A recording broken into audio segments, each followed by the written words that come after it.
Good evening, everybody. Oh boy, this bug got me going all over the place.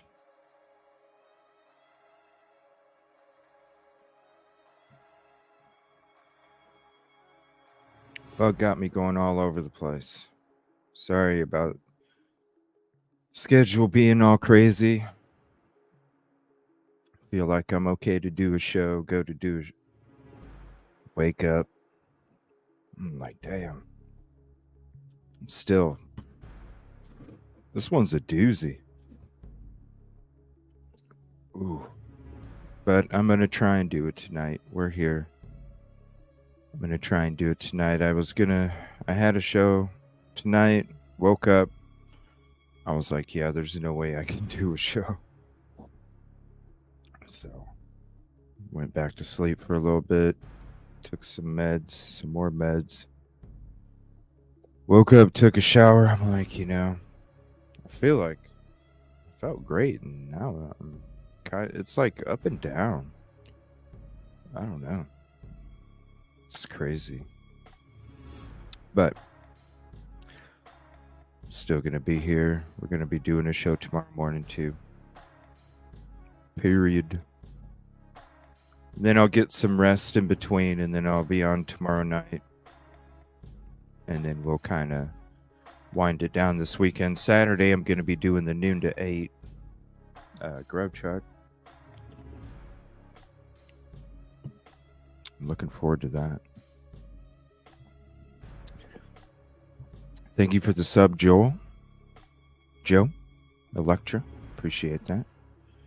Ooh, look at that. Kevin's got a new icon photo. What's up, man? Are you working tonight? What's up, Skittles? Kelly? What the fuck was that? What's up, Unravel? Some new documents. Another request. Supplemental request for discovery. Nothing much in the documents. It's a lot of the same stuff that we read a couple days ago, so had my juice. Now I need my coffee. Wake me up.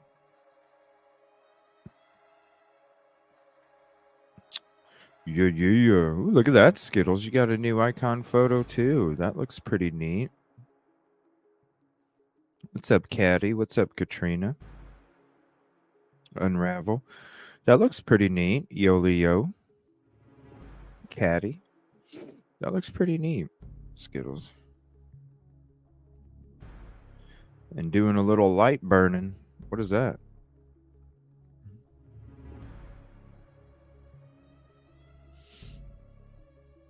It's got to cost you a fortune for electricity, bro. That's got to cost a fortune, dude. Please hit the like if you haven't. Cool little icon photo, man. It's hard to see your logo. It's camouflaged in. Light burning. What's up, Sally?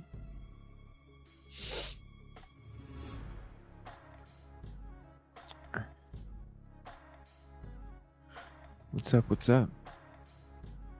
Little light burning. I don't know what that is. Laser work. Ooh. That's my favorite. There's some I love using this thing just because, I don't know. I just love it. There's some breaking news. A couple things I wanted to flash through real quick. Give me one moment. Breaking news.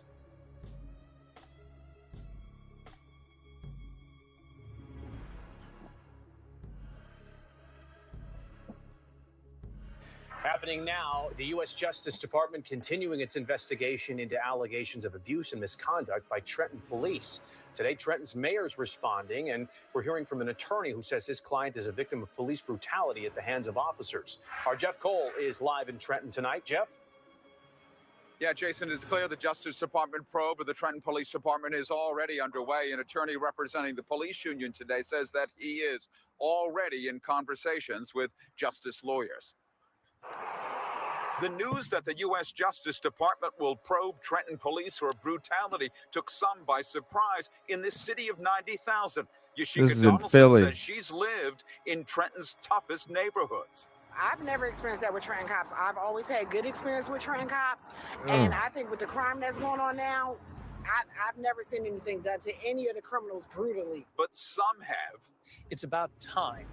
It's way late. Attorney Greg Zeff says this body camera video shows his client, Juwan Henderson, confused when police approach while he's seated in his car in February of 2022. When he moves his vehicle, he's shot and is now paralyzed. It's not safe to walk down the streets of Trenton because of the police. Because if you're walking down the streets by yourself in Trenton, you're going to get stopped and your rights are going to be violated. The Justice Department says it has serious and credible reports of abuse by Trenton's 260-member department.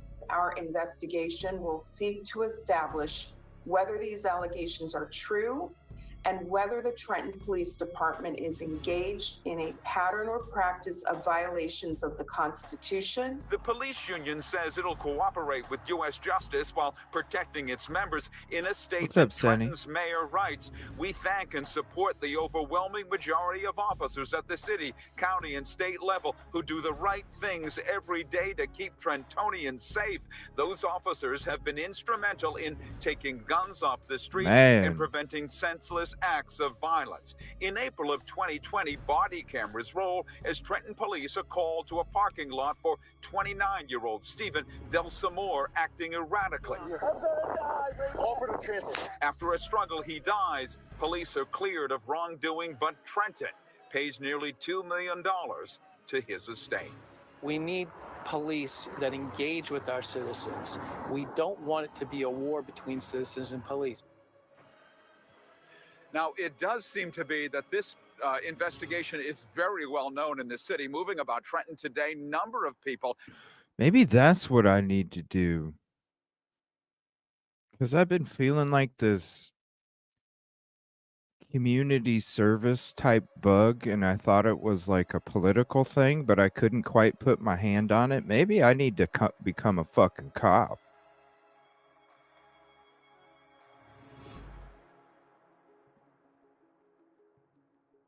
I don't know. Is that even... Am I too old for that shit?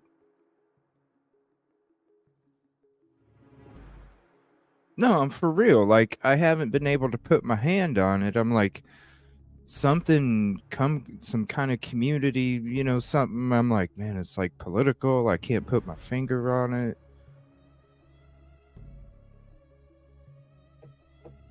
Maybe that's what it is. Maybe I need to, like, try and become a fucking cop or something. I don't know. I'm sick. Shit. I got fucking medicine in me. Asked us about it, asked if we were here, in fact, to cover it, this probe. But the Justice Department could, in fact, take a year and result with federal oversight of Trenton police. In Trenton, I'm Jeff Cole, Fox 29 News. But not to police the police, but to just help out, you know, like, do something. You know what I'm saying? Like, promote the peace, positive, and progress in another way beyond YouTube. You know what I'm saying?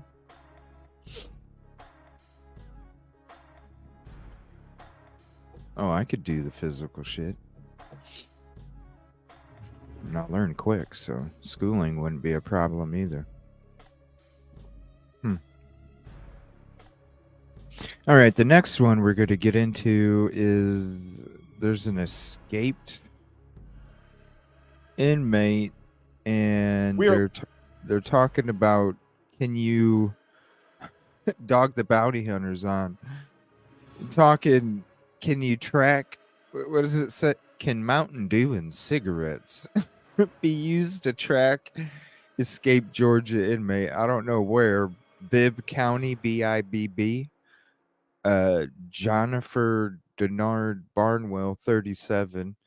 We'll flip it around real quick so you get a close up because it is an escaped inmate. But can Mountain Dew and cigarettes Kid Mountain Dew and cigarettes? What? I'm like, what? So we're preaching the gospel and going after the devil's herd in the same kind of area. This is incredible. So over 2,000 people tomorrow are going to see this guy Joey's mugshot.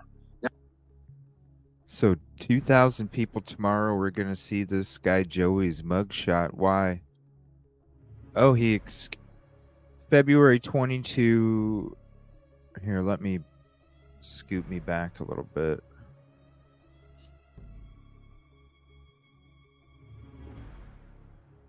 It will just shorten me up. There we go.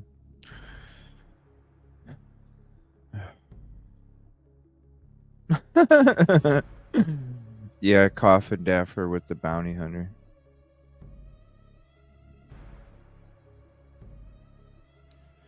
Allegedly strangled ex-girlfriend. Placed in jail infirmary. Escaped. What is it with all these damn escapes, man? Because they're overcrowded?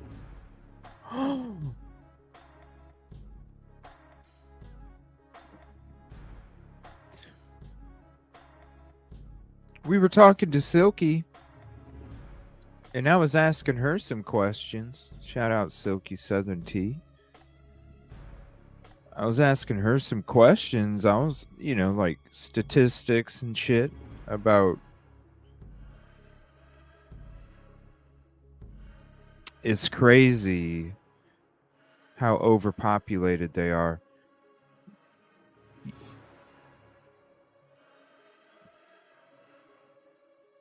Often more than double the capacity.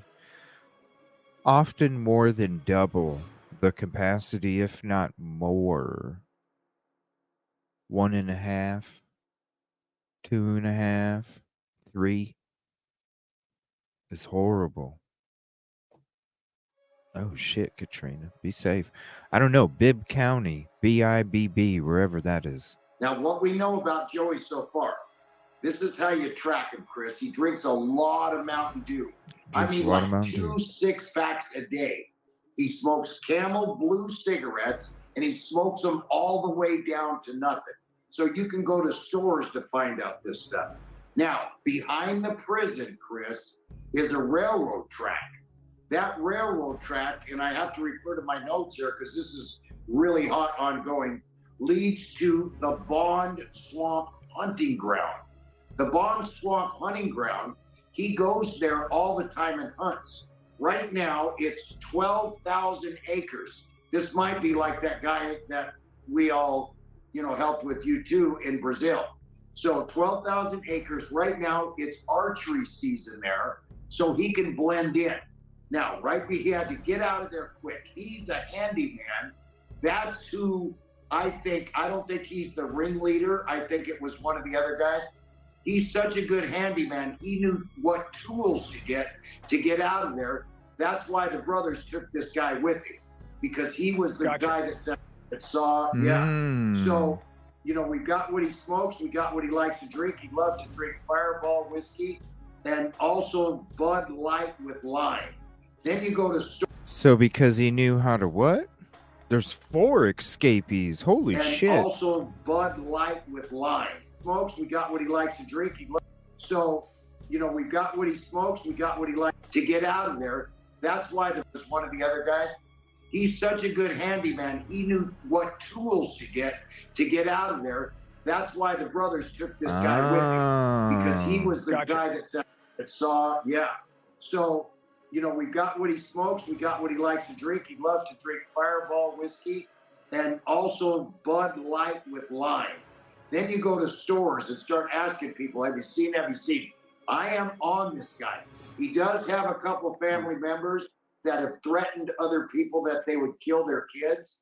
That's another reason I came. He ain't going to threaten my kids. We're going after. That's right, dog. This is incredible. Hey, thank you for watching. What the fuck? What's up, copy horse? Right? Right? After it was over, I had to put on my thumbnail or not. I was like, what? Oh, you know what though? I would have rather went to that instead of feeling like I'm feeling. That's for damn sure, because I feel like dog shit. So, hey, I would have traded feeling good for a trip that didn't have a court hearing, for real. Because, oh, I feel like shit. No lie. No lie. I'm sorry that my times have been all over the place, everybody, the last couple days. I really do apologize. Normally, I'm all about never changing the time and being consistent. These last couple days, this bug, and it's like I never get sick. It's like 3 days later. I'm like, damn, what the hell? It's that same kind of feeling, you know, as you know, the shit that starts with C. I was like, damn. I was dodging and skating that thing for 4 years. And now oh shit, Copper Horse, thank you. Wow, thank you so much to Senny and Melissa and Heather. Doc, Mama Caroline, Moni in the middle, John Boy Cat, Jules and Bean. Thank you so much. Aw. I'm trying, Copper Horse. I'm full of medicine right now. I drank 2 kinds of juice. I covered them both. Actually, I got a little bit right here. Let me finish it off. I forgot to finish that last little bit. All right. Yeah, that was breaking right there. Yes, thank you so much. Kelly with the new icon photo. Thank you so much. I appreciate you. Yoli, I was for 4 years. Even at my work, even at my previous work, I was working with people that were testing positive left and right, and every single time just dodged and skated around it. I don't know. I'm feeling, normally I don't get sick where I feel like I got hit by a bus, and I feel like I got hit by a damn bus. So I'm just kind of putting 2 and 2 together. I haven't took the test yet. I will be doing that tonight. But I just want to apologize. The schedule's been all over the place the last couple of days. I apologize about that.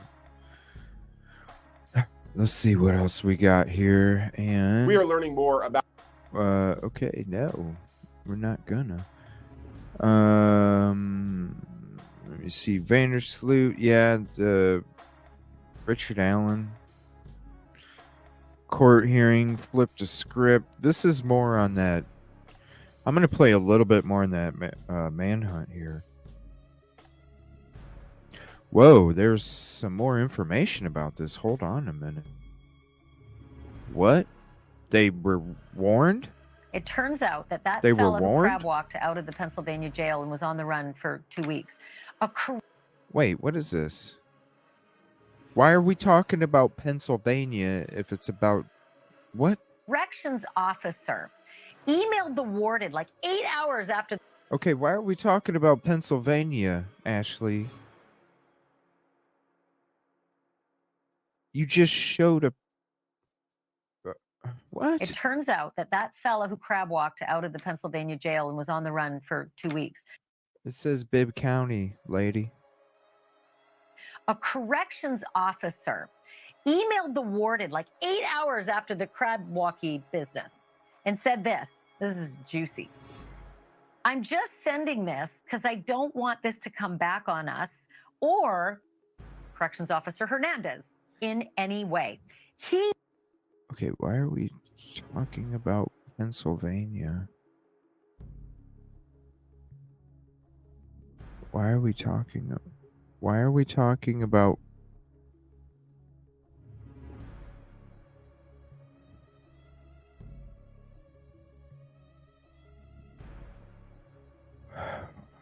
okay. Okay. I don't know. There must be a point to it. Business and said this is juicy. I'm just sending this because I don't want this to come back on us or Corrections Officer Hernandez in any way.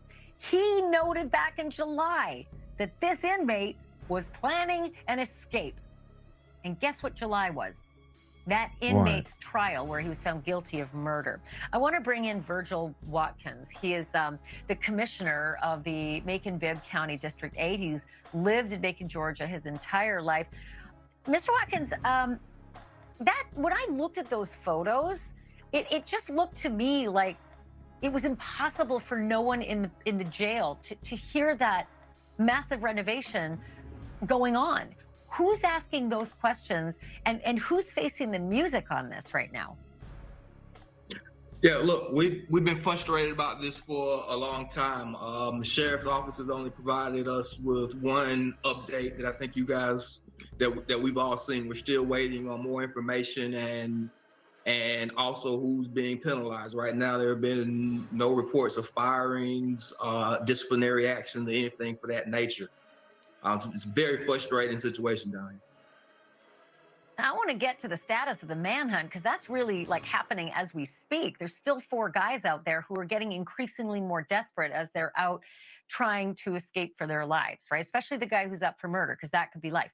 So, but before I get that, the break into the jail 3 weeks prior to these 4 breaking out, it seems to me that they have a lot more information that some guy clad all in black with a mask brought power tools in. Is that accurate? They believe it's actually power tools he brought in, and do they think they were the tools these guys used to get out? Yes, I'm hearing the same thing that you're hearing. Like you say, 3 weeks ago, amazing. It's been a steady buildup of incidents at that jail, including what you just mentioned, a break-in. We know that contraband was brought into the jail. The community has been bracing itself on the what's next with that because, that's just a crazy situation. But like I said, it's been a steady buildup. Officers have been arrested for 3 weeks before.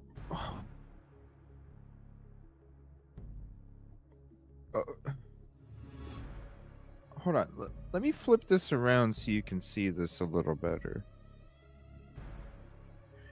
3 weeks before the 4 inmates broke out, somebody...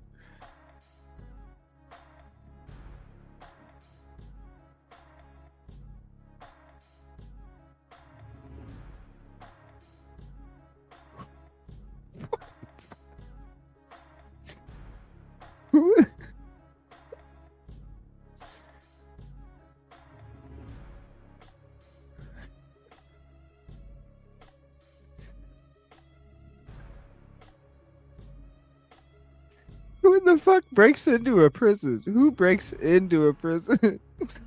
You break out of a prison. Who in the fuck breaks into a prison?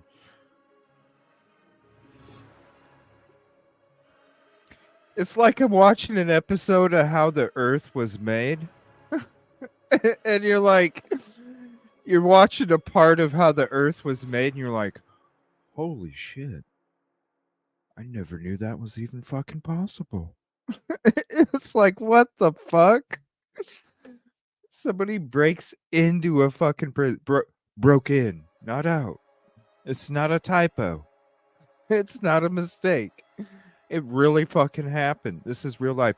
Pinch yourself. You are not dreaming. Yeah, I'm here. It's not the medicine. It's not the medicine. I'm here. This really fucking happened? Somebody broke in.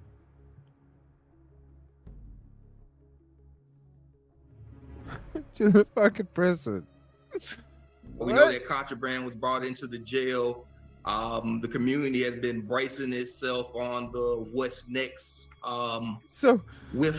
So somebody breaks in weeks before.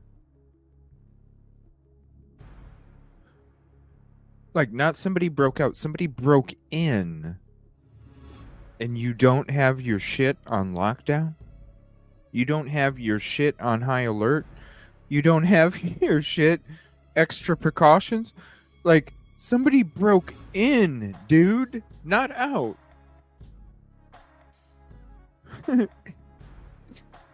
They broke in. Are we watching a fucking movie? Is this Prison Break like part 2? That would be a good show, Fox. You should like flip it around. They break in. They break in. That would be a great show. Gosh, can you imagine that show? The excitement, the anticipation, the suspense, the action, the MacGyvers, the MacGyver dudes.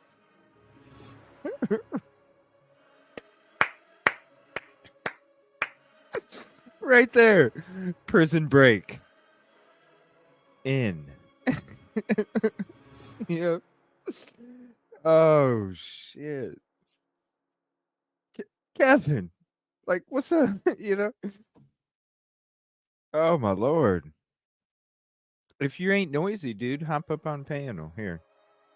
If you ain't working on no machinery or nothing, because it's about the audio's number one when it comes to a show. So if you ain't got nothing going on in the background, hop on up. This is fucking crazy.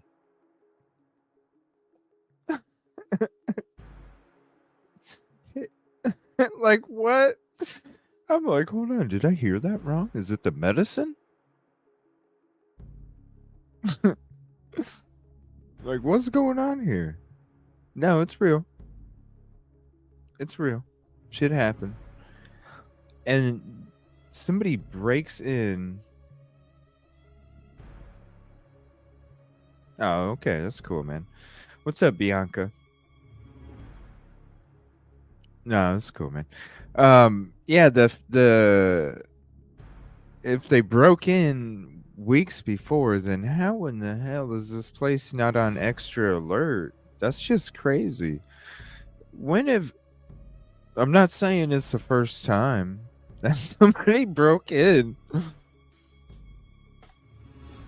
But damn, when's the last time somebody broke in? Like 1862 or something? What the hell? That because, that's just a crazy situation. But like I say, it's been a steady. No, it's cool, bro. If it's noisy in the background, it's all good. I won't be on that long anyway. Build up. Officers have been arrested for placing contraband into the jail. Within the last 24 months, there's been an officer death, an inmate death. The conditions of that jail on the inside have been deplorable. Like you said, thank you, Kelly. We found out that there were less than 10 officers on duty in the entire. What they do? Bring the tools in to help this? Like, you're not gonna be on high alert. Somebody breaks in and brings power tools. Like, hey, Joey. Where do you want us to drop him off, Joey? Can you drop? You want us to drop him off at the tree outside by the corner? Joey's like, no. Can you just drop him off in front of my cell? All right, man. We'll just leave him in front of the cell then. Like, what the fuck? All right, see you in a little bit, man. Like, come on, man. What the fuck? Jail. Oh, shit. There's some indication that the officer that was on duty for that pod reported hearing a noise or hearing the noise, but because he was by himself in that space, he didn't want to enter the space, and it took several hours for the SWAT and the rest of the response teams to get there to see what happened. Something else. Virgil Watkins Jr., thank you for being on tonight. Keep us posted. Thank you for watching. Go to newsnationnow.com to find News Nation on your television provider, and don't forget to click the red. Oh, this is too much. This is too much. We've spent 40 minutes. Hold on, let me see. Let me see if there's. I mean, they need to find these people, but damn, the fumble lose. Like, this is crazy. We're supposed to evolve. You know what I'm saying? And it's almost like we're going motherfucking backward. All right. let's get into the topic of the evening.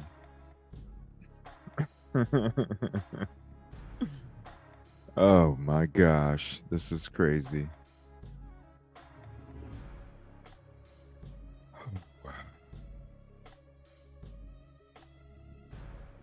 We're going to be talking Delphi tomorrow too. For a little bit. There's going to be a bunch of stuff we're going to be covering. We didn't get to talk about it too much today. I just haven't felt good, and with the defense,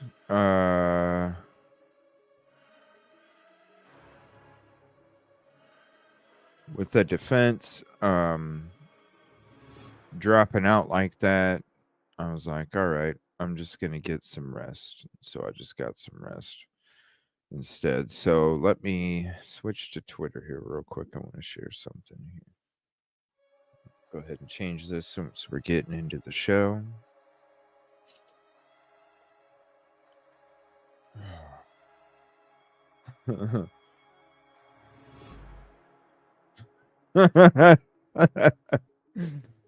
Wait. The voice of the guy that broke in, I just figured that's what he would sound like, you know. I can't even duplicate it now. It's in the moment, man. It's in the moment. It's just something that just comes out. It's in the moment.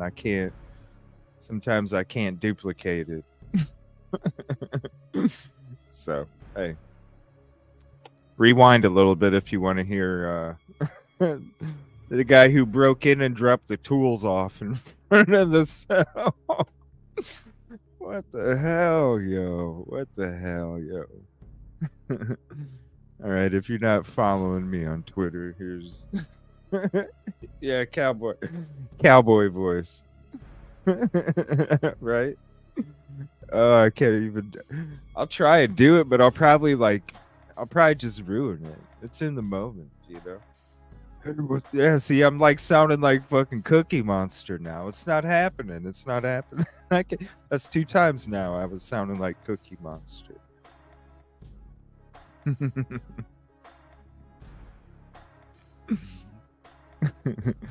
Oh, you know what? Shit, I forgot. We're gonna go into these documents real quick before I get into the stuff about Lieutenant.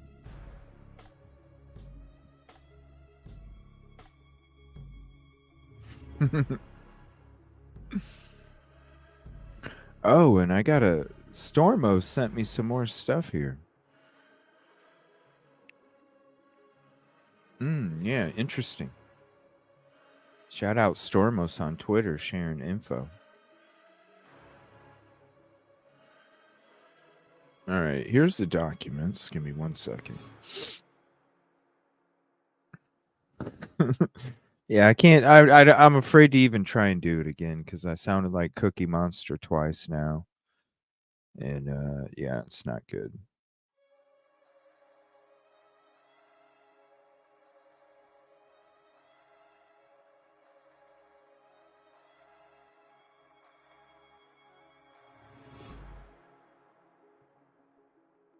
All right, we'll get into this document read here real quick.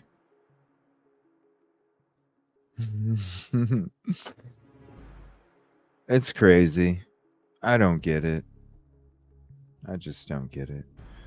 Why is it showing me like off to the side? What the hell? Why is it doing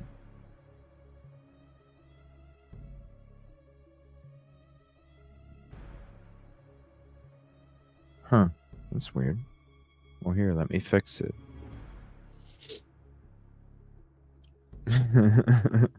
Oh, I'm gonna make a highlight out of it. If anybody wants to give me timestamps, if somebody wants to give me a timestamp, as soon as the show's over, I'll just clip the timestamp and throw it out there real quick. I'm definitely making a highlight video of that shit because it's like, what the hell am I? What are my eyes telling me? What?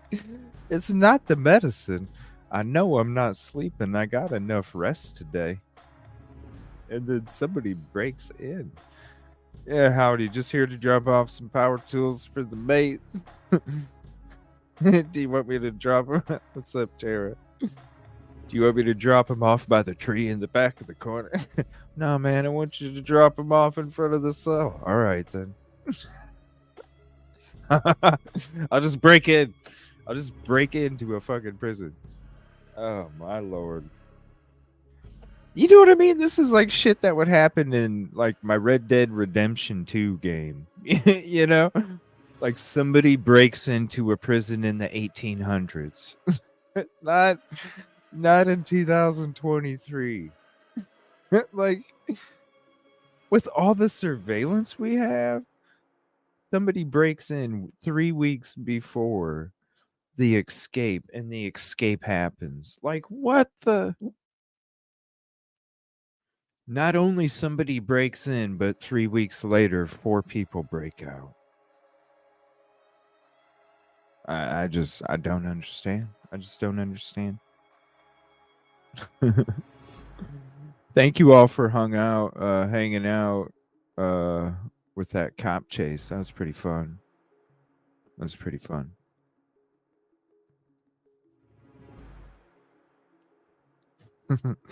I'm just seeing it on Twitter real quick. I think the cell had to correct my something. Right? This is crazy. I definitely have to have the cowboy voice in the highlight, you know. Hey, what's up, man? See, I can't do it. I'm not doing it. I can't do it.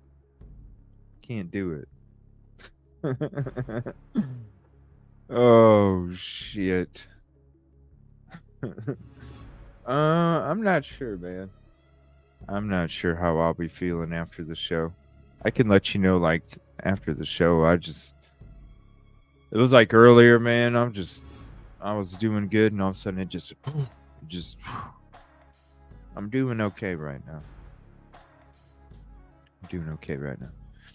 All right, so here is the new documents for Idaho4, ninth supplemental request for discovery. 9. Why does it take 9? And it's basically the same stuff that we were hearing in the other documents. This is just with Exhibit H instead of Exhibit G now. Please take notice that the undersigned, pursuant to Rule 16 of the Idaho Criminal Rules, the 4th, 5th, 6th, 8th, and 14th Amendments to the Constitution of the United States and Articles 1, 2, 13, and 17 of the Constitution of the State of Idaho, requests discovery and inspection of all materials discoverable by defendant per and the aforementioned constitutional provisions, including but not limited to the following information, evidence, and materials outlined in Exhibit H. Well, we were talking about Exhibit G, and now it's Exhibit H. Stipulation motion to file defendant's exhibit. Boom. Very short documents, not much. Same thing as Exhibit G, but they just put Exhibit H. Hereby moves the court for an order to file Exhibit H, defendant's 9th supplemental request for discovery under seal. Basically the same paperwork that we saw as the 17th documents. And then we have order to file defense Exhibit H 2, the 9th Supplemental request. Boom, ba boom. That's it. Nothing major. Just some new docs. There they be. Nothing much, really. It's freaking insane. That's damn sure. Drink. What's up, Tara? Drink 1 cup of hot water 3 times a day with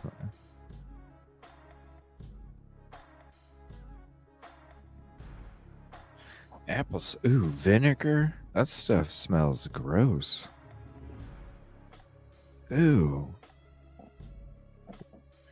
Clove and garlic. Oh my gosh.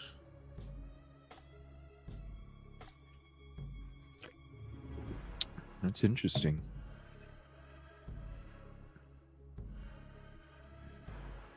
Put him up on your Facebook, Kevin. Or send it to me on Discord. Send it to me on Discord and I can pop it up.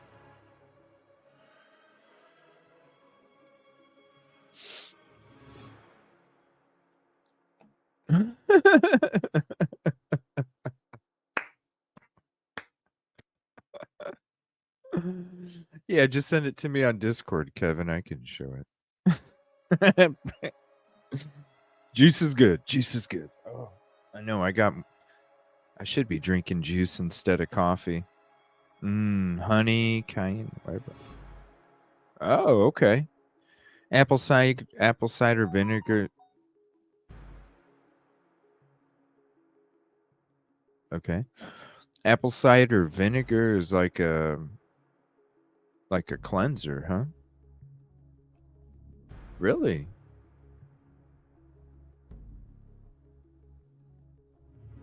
Huh. Interesting.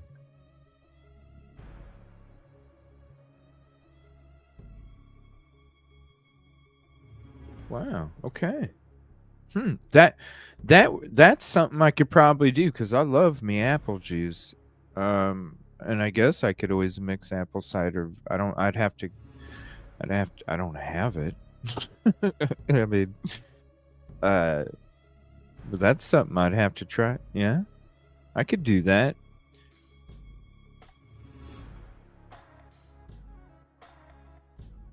Throw a splash in with a glass of apple juice. Huh.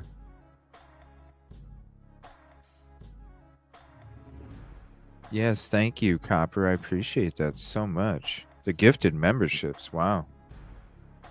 I know those ain't cheap. I appreciate that. Yeah, I'm not usually sick, like...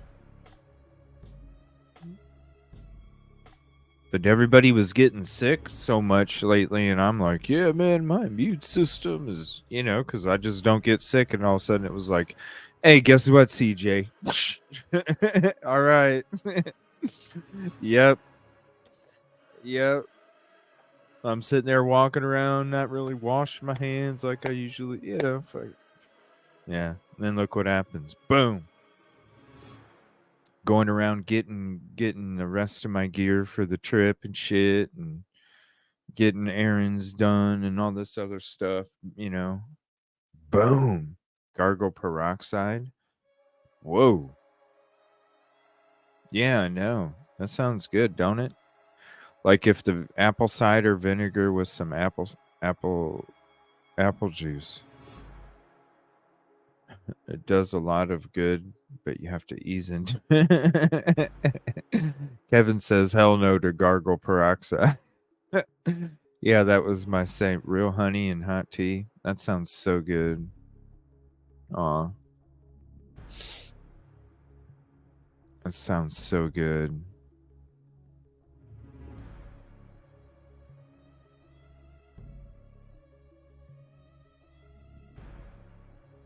That does. It sounds so good. Sorry, just eating at the last horrible. I know, gargling. I know. I was just like, whoa. Do you really do that, Unravel? Are you serious? I'd be afraid to, because you're not supposed to ingest that at all, right? But she does. She is in the medical field, so I don't know.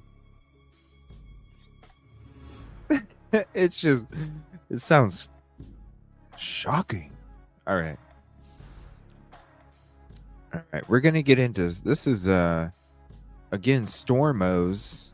They sent me that article about Ann Taylor's 2007 acquittal that I did a read through on. Crazy. Do I have the link for that? Because if you haven't listened, I think it's about 27 minutes or so. If you haven't checked that highlight out that I made, there's the link for it. Yeah. That was crazy. Sent me another one. It says, FYI, shout out Stormos. I'm going to share the link to their channel or their Twitter in a second.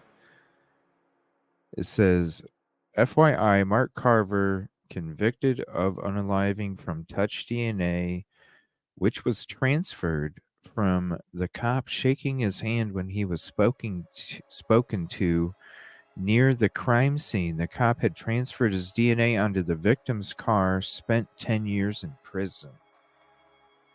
Thank you, Tara. I appreciate that. So we got another read through coming up. Can you believe this? Shout out Stormos. Give me 1 second.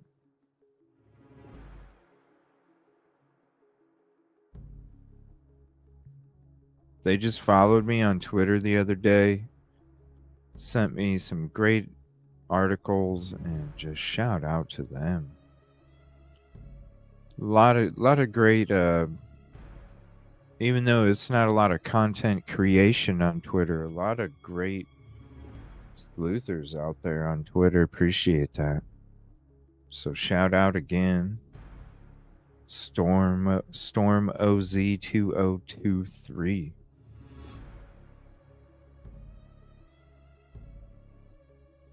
It will take strep throat out. Damn. Oh man, it'd probably feel like pop rocks in your throat, huh? If you got strep throat, it'd probably feel like pop rocks if you do that, wouldn't it?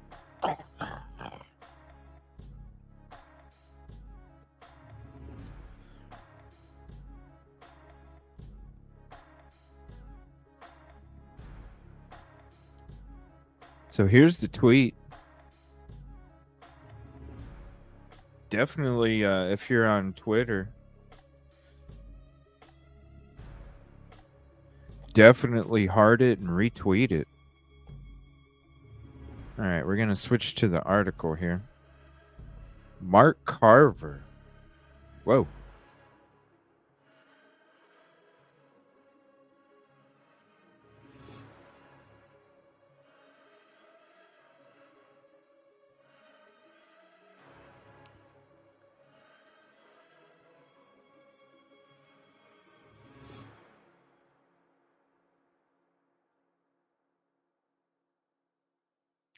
Wonder if there's a way. No, that just makes it too small.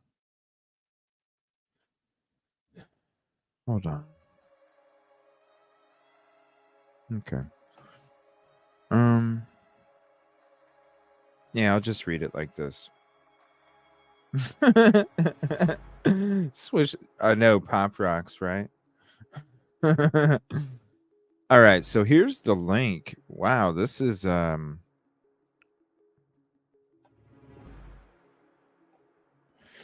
you know what, guys? Give me 1 minute. I need to, like, I feel like I'm gonna, like, just give me a minute. I don't feel so good. Just give me 1 second. I'll be right back in a minute. Or maybe 2.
Okay, sorry about that.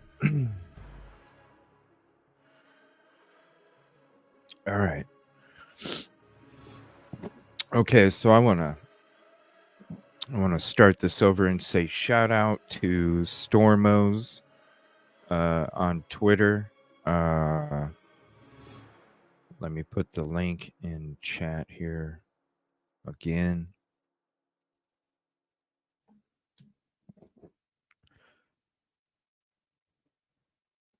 There we go. Shout out Storm Oz_OZ2023 for the tweet for this link that we're about to read through. And again, this is Mark. This is Mark Carver. Give me 1 second. This is Mark Carver, convicted of unaliving somebody from touch DNA, which was transferred from the cop shaking his hand when he was spoken to near the crime scene. The cop had transferred his DNA onto the victim's car and spent 10 years in prison. So we're going to do a read through of this article. If you would like a copy of this article for yourself, here's the link in chat.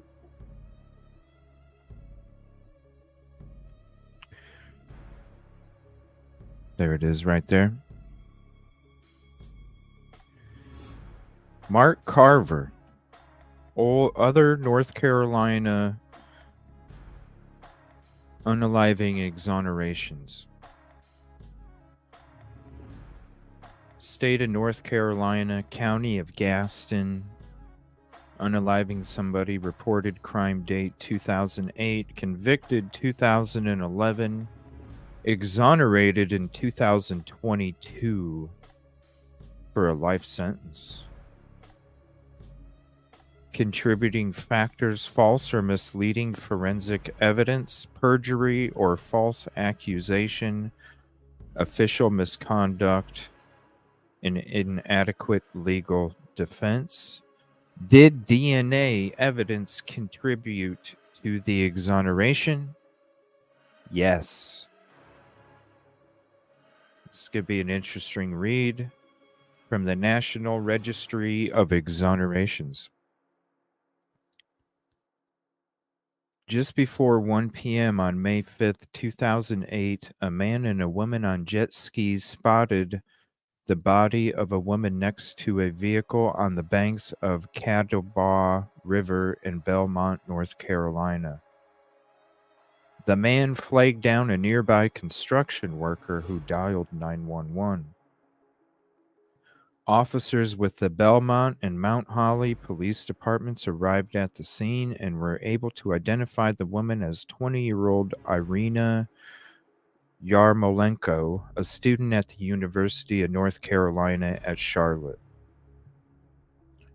Yarmolenko's Saturn was at the water's edge, stuck on a tree stump with both doors open on the driver's side. The car was in neutral and the keys were outside the car on the ground. The engine wasn't running and the airbags hadn't deployed. Oh my gosh. YouTube. And the airbags hadn't deployed. Yarmolenko's body was next to the car with her feet pointing toward the water. Her hand appeared to be gripping a vine. An officer would later testify her clothes and body were wet, although this wasn't mentioned in any police reports. And her hand appeared to be gripping a vine.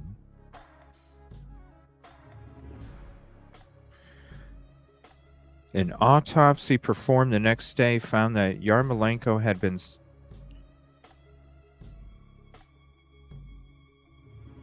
three times apparently taken from her car, a black sweatshirt drawstring, a blue ribbon that matched the ribbon on a bag in her car, and a bungee cord similar to another bungee cord found in the trunk. Investigators also found a half-eaten sandwich from Wendy's in the trunk that seemed out of place. Yarmolenko was a vegetarian.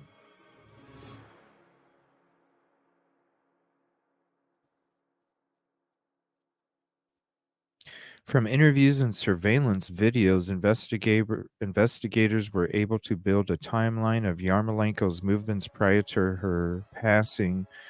Between 10 and 11 a.m., she had gone to the bank, to Goodwill, then to a coffee shop, before heading west and crossing the Catawba. At 11:07 a.m., a surveillance video at the Stowe family YMCA in Belmont appeared to capture her car entering and leaving the facility's parking lot, which was a few hundred yards from where her body was found. Wow. The footage wasn't clear enough to show who was driving the car or whether Yarmolenko was alone. Yarmolenko worked as a photographer at the student newspaper. An editor at the paper told police that Yarmolenko might have been trying to scout out locations to take photos of the nearby U.S. National Whitewater Center, which was on the other side of the river.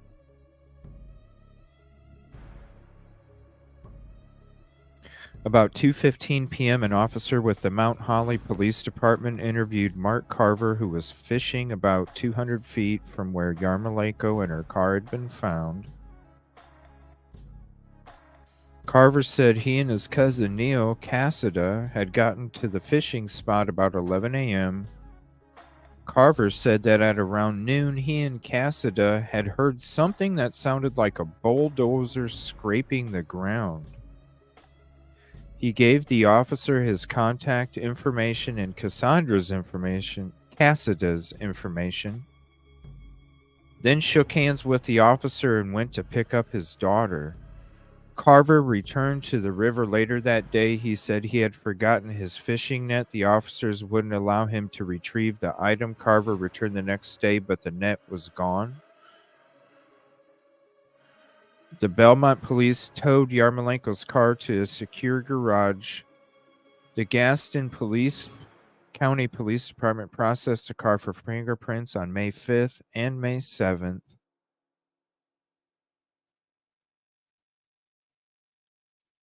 (2008).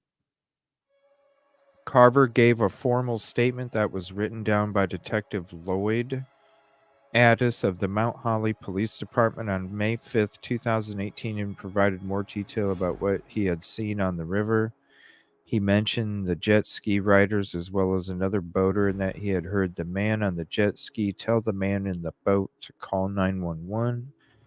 He said he didn't know someone had passed until he had heard about it on the news.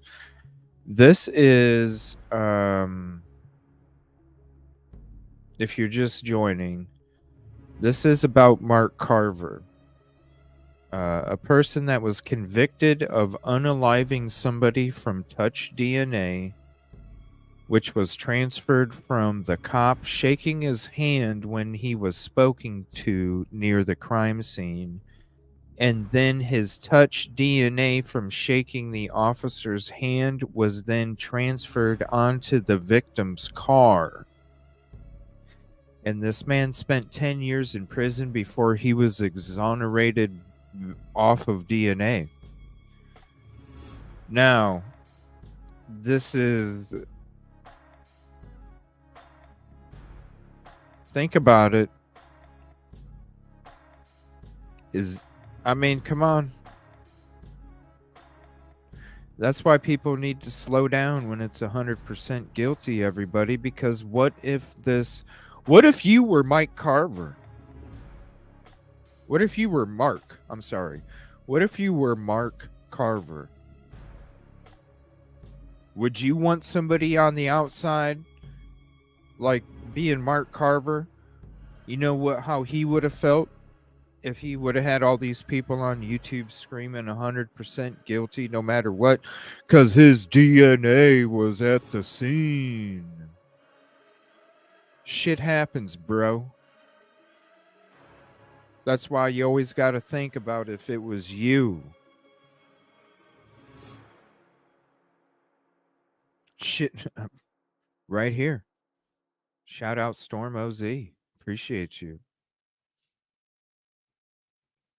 So this is saying right here now, this is the story of the case. This is what took place. The guy was fishing with his cousin. Shook the officer's hand. The officer went to the vehicle, touched the vehicle. Boom. All of a sudden, he's convicted. When you only have 20 skills, there's 20 skin cells on a sheath. You have no victim's DNA in your car, your home, your office. Has anybody else, maybe when dudes getting arrested asking if somebody else was apprehended, maybe it's not somebody that was a co-defendant. Maybe it's somebody that it was like, yo, I know I didn't do this shit. You didn't get somebody else?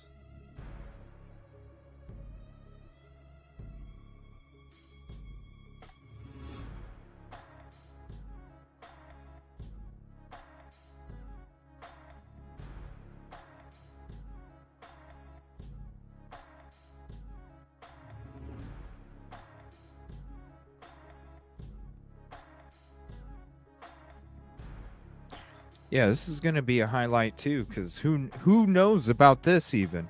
You know, we did a highlight about the 2007 acquittal. I never saw anybody talking about that. I've never even heard of this one. You know what I'm saying? And this shit's important. I don't understand it. The 2007 acquittal video. If people saw that more, like, come on. And then this right here. These are two, like, if these two read-throughs don't wake you the fuck up about what's going on in this Idaho4 case and what these two, the acquittal in this, y'all need to slow down on this 100% fucking guilty. What if this shit was you? Man. So this was just getting to the part where they were taking the car to a secure garage and they processed it for fingerprints on May 5th and May 7th of 2008. So Mark Carver gave a formal statement that was written down by Detective Lloyd Addis of the Mount Holly Police Department on May 5th, 2008, and provided more detail about what he had seen on the river. He mentioned the jet ski riders as well as another boater that he had heard the man on the jet ski tell the man in the boat to call 911. He said he didn't know someone had passed until he heard about it on the news. At the time of Yarmolenko's passing, Carver was 39 years old and retired on medical disability. He had 2 arrests but no convictions for acts of violence, including an indictment in 2007 where he accidentally shot and wounded his son while they were wrestling. Investigators interviewed Carver and Cassida several times, their suspicions aroused by the men's statements that despite their proximity to the crime scene, they didn't hear anything. In July, the police swabbed the car and the items used to unalive Yarmolenko for DNA evidence. This evidence was sent to the North Carolina State Bureau of Investigations, SBI, crime lab in Raleigh, where it was compared against buccal swabs taken in October from Carver and Cassida. On December 2008, the lab reported that it had been able to obtain a partial DNA profile from a swabbing near the rear door on the driver's side. The profile consisted of a mixture of several DNA profiles, the lab report said, but the predominant profile matched Carver.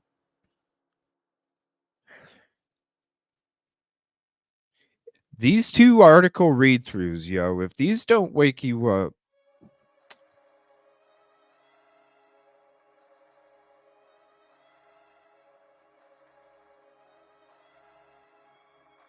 the lab also reported it had obtained 2 profiles from the passenger door armrest and door glass. These profiles, the lab said, matched Cassida. Police arrested Cassida and Carver on December 12, 2008, charging both men with the unaliving and felony conspiracy to commit unaliving. In 2010, the crime lab with the Richland County Sheriff's Department in Columbia, South Carolina, performed additional DNA testing on the items used to strike Yarmolenko. Carver and Cassida were excluded as contributors. The SBI lab's testing had produced similar results. Cassida was to go to trial first, but he passed of a heart attack on October 10th, 2010, the day before his trial was to start. Wow. You don't think that was brought on from the shit that was coming? The stress?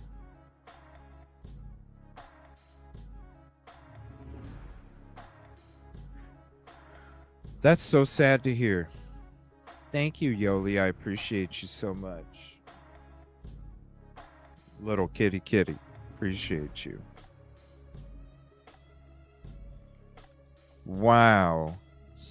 You don't think that was brought on by the day before the trial was supposed to start? The dude passed of a heart attack. Carver's trial in Gaston County Superior Court began on March 14th, 2011, so he sat for 3 years. Wow. He was represented by Brent Ratchford with co-counsel David Phillips, who had represented Cassida. The state based its case on Carver's proximity to the crime scene. The DNA evidence in a statement Carver made to investigators after his arrest, where he appeared to say he knew Yarmolenko's approximate size and height.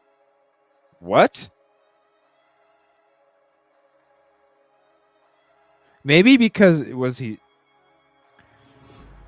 Addis testified about his interactions with Carter. He said that he wrote down Carver's statement on May 15th because Carver told him that he didn't read or write very well. At the time Addis testified, Carver wasn't a suspect, but he had other officers later made several trips to the Catawba where they stood at Carver's fishing spot and the point where Yarmolenko's car was found. A prosecutor asked Addis, now while standing at the particular fishing spot, are you able to hear noises from the location where the victim's body was discovered? Addis said yes.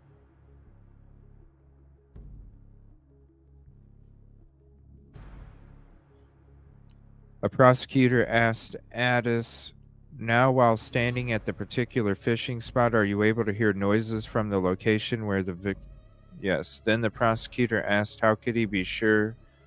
Sorry, I'm still sick. Then the prosecutor asked how he could be sure, because Detective William Terry and I went down there and, talking in a normal voice, could hear from each other's location and toss small rocks into the water from each location, and you could hear it easily. This is some bullshit. Terry also testified about the results of the sound experiment, confirming Addis's account. In addition, he told jurors about items found in Yarmolenko's truck, including a camera that required film. Terry said the camera counter showed 2 pictures had been taken, but there was no film in the camera.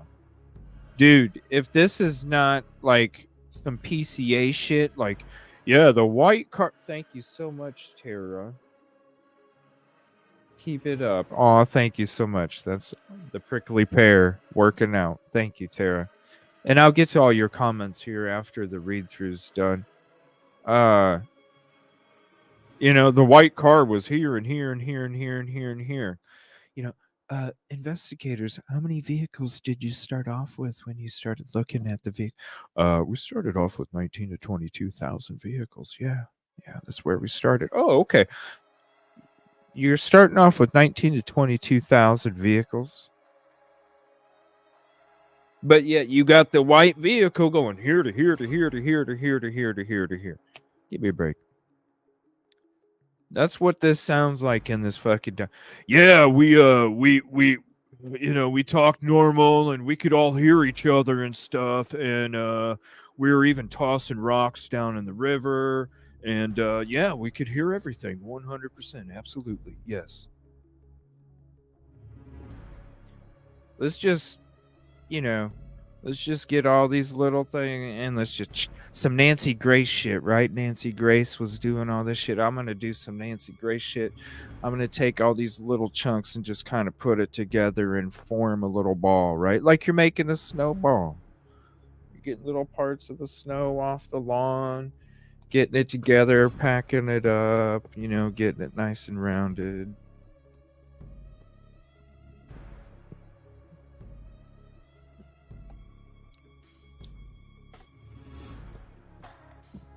A snowball, get it real packed up real good,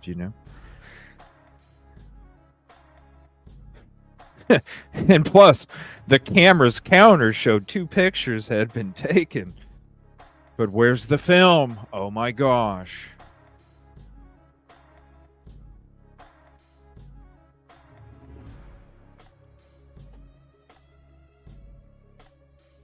Under cross-examination, Terry said he didn't know whether the camera worked and that he didn't know whether there were boats on the river or construction equipment operating when he and Addis listened for each other. See what I'm saying? Under cross-examination, they didn't know. They didn't know whether the camera worked. They didn't know if there were boats on the river or construction equipment operating. They didn't know. But yeah, we could hear each other. Yeah, 100%. Absolutely. Yeah. Okay. Terry also testified about statements Carver made on December 12th, 2008 after his arrest during an interview with Terry and FBI agent David Crow. What the hell happened today? You know what I mean? Ever since I woke up this morning, I felt like shit, and there's just shit coming out left and right today. And now this. If these 2 read-throughs don't wake you up, Idaho people that are 100% guilty, 100% guilty or not with BK, come on. Read them yourself. I put the links in the chat. Terry also testified about statements Carver made on December 12th, 2008 after his arrest. During an interview with Terry and FBI agent David Crow, who told Carver that he would be sent to death row if he didn't confess, Terry testified that Carver accurately described Yarmolenko as being a little girl and that Carver stood up to show the officers how tall she was. On cross-examination, Terry acknowledged that Carver also said he might have seen pictures of Yarmolenko on the TV. Wow, it's amazing what you find out with cross-examination. It's amazing what you find out with cross-examination. I can't wait to hear the cross-examination of all this shit in the Idaho4 trial, right?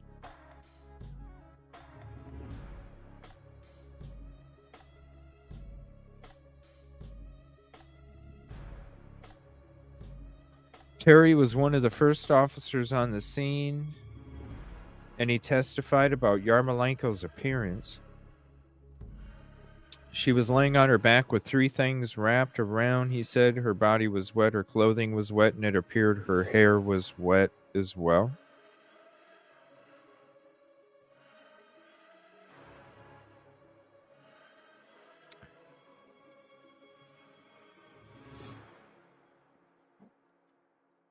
Detective Jim Workman, a crime scene technician with the Gaston County Police Department, testified that he was able to lift 13 fingerprints from Yarmolenko's car He testified that only one of the prints was some of value. He was asked, question, were you able to compare it to any known samples? Answer, no, we were not. Question, so none of them were having enough ridge detail to actually be used for comparison purposes. A, that's correct. Question, answer. So question, so out of all the lifts that you lifted from the car, were you able to compare those prints to anyone? Answer, no, I was not. Question, you weren't even able to compare those fingerprints to, say, the defendant? Answer, no, I was not. Question, because they weren't of value? Answer, that's correct. Workman testified that he also analyzed fingerprints lifted from the car's interior by Detective J.D. Costner with the Mount Holly Police Department. Assistant District Attorney Stephanie Hamlin asked Workman, from looking at the lifts that Detective Costner provided, were any of them of value to be comparable to a known sample? No, they were not. On cross-examination, Workman was asked, of the 13 prints that you took out of the scene, that you took out there on the scene on May 5th, 2008, did you find Mark Carver's fingerprints anywhere out there? He responded, no, sir. On redirect, Workman again said he wasn't able to make any comparisons of the fingerprints. He was asked, so you have no idea whose fingerprints those were on the car? That's correct, he answered.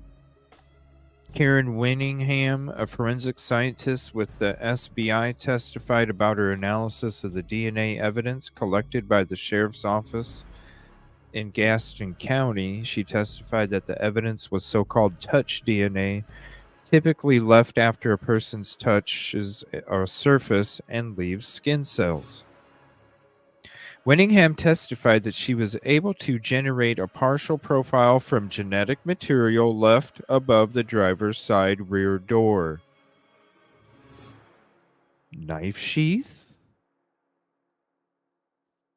I found that it was consistent with the mixture, meaning there is more than one contributor, and the predominant profile matched to the DNA profile from Mark Carver, she said. Brian Kohberger? Winningham testified that her statistical analysis said that swabbing from the pillar above the driver's side rear door is approximately 126 million times more likely to be observed from Mark Carver than it came from another unrelated individual in the North Carolina Caucasian population. She testified similarly about the evidence collected on the window and on a front door armrest, tying that material to cassata. Winningham testified that Carver couldn't be excluded as a contributor to genetic material found on the seatbelt button in the rear passenger seat. Could not be excluded. Winningham also testified about the genetic material found on the items used to unalive Yarmolenko. She testified that Carver and Cassada were excluded as contributors to the genetic material found on the ribbon and the bungee cord, and that Yarmolenko was identified as a contributor to the ribbon and drawstring and couldn't be excluded as a contributor to the bungee cord. She also said there were unidentified contributors to the ribbon and the bungee cord.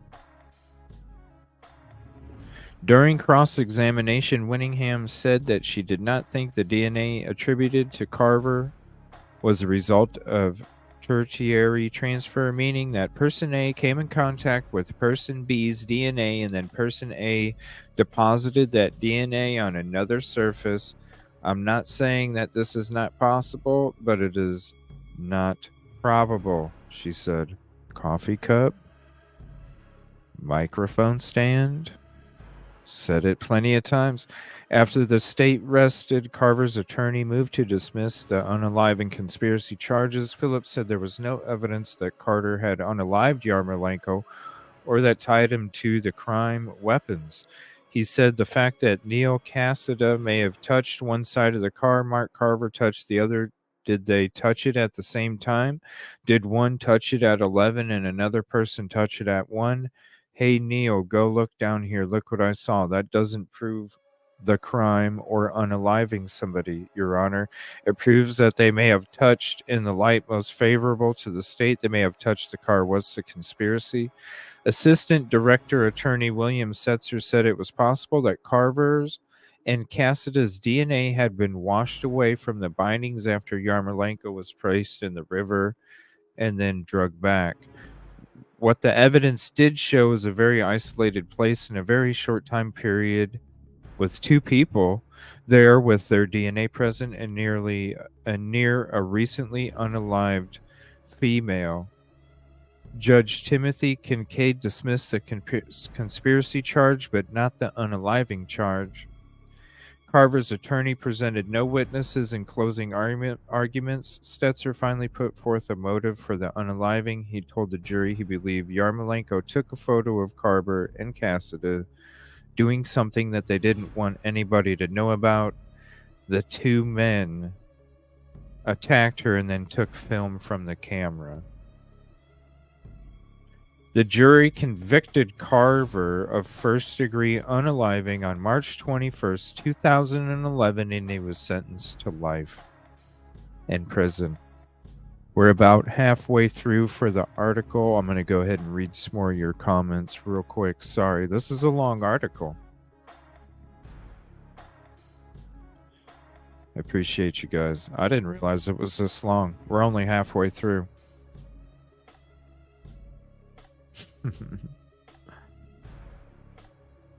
Here, let me just go ahead and switch this real quick. We'll get to some of your comments here. StreamYard's bugging. No witness contact in order.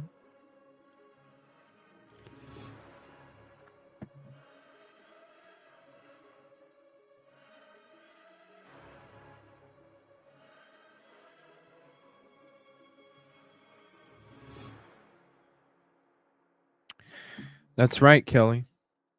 The coffee cup transfer.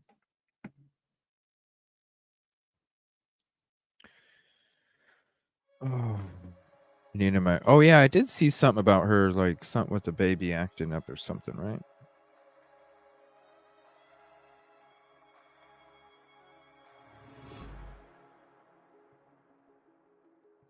Boom. Jelly and jammies. 8 is enough. 8 is enough. Yes, it is. Be careful. Don't. It's dangerous. Be careful.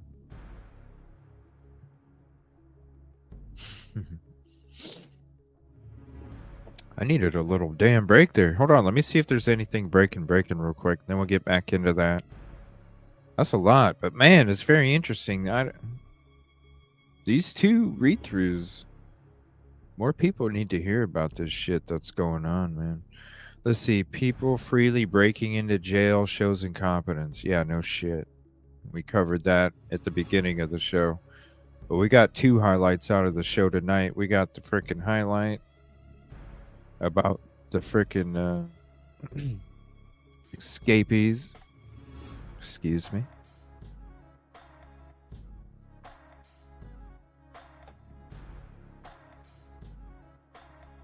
So I think I'm just going to have a daytime true crime show tomorrow where we just kind of cover everything. Oh, wow. Exclusive photo of Georgia prison break-in. Oh, this is going to get better, everybody. We're going to have more cowboy talk coming. Why did court seal Kohberger's medical records?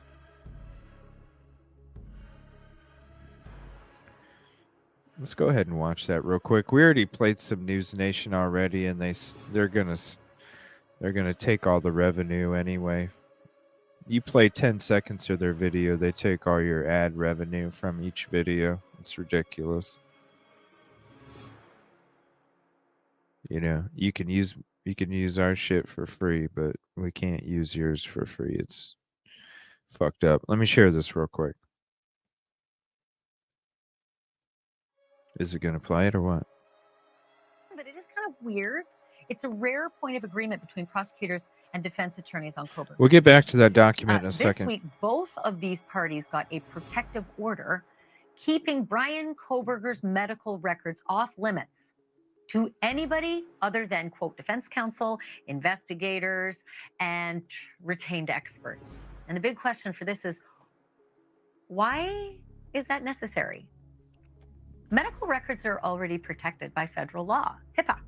Yours and mine and even Kohberger's, they're all protected. So why did the attorneys think an additional court order was needed? We are going to dig into that one. Thank you for watching. Go to newsnationnow.com to find News Nation on your television. The fuck was that? What the hell was that? A frickin' 50-second video? What the? Hold on 1 second.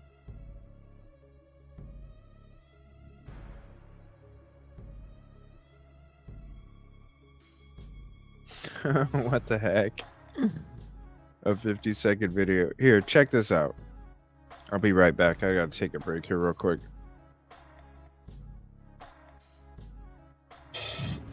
So I am pretty sick of Joran Vandersloot. I have been for 18 years, frankly. But yesterday, we all learned he agreed to swear, whatever that means to him, under oath, what he did to Natalie Holloway back in 2005 in Aruba when he killed her. He admitted it. He just said he did it, and he gave the details, if you believe them. Yesterday, I read them because we only had the transcript, and it was closed to cameras. Today, though, authorities released his actual recording. So now we can hear in his actual voice, him calmly and coolly describing what he did to Natalie Holloway on a beach that night in Aruba. Here it is. Plus, she asked to go back to her hotel, but I was just trying to get...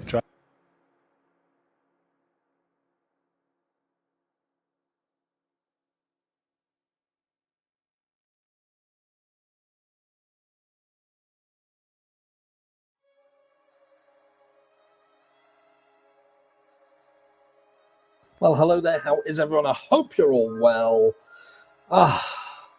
You're amazing. You are amazing.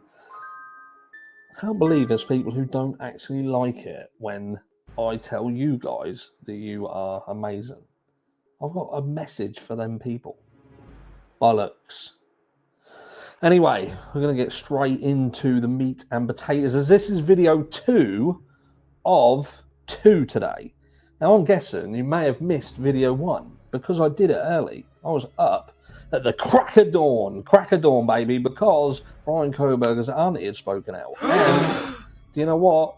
If you're in this case, you're in it for the long haul, and you've got one eye on the media. You've got one eye constantly looking at what could potentially come out. And like I say, so the video this morning,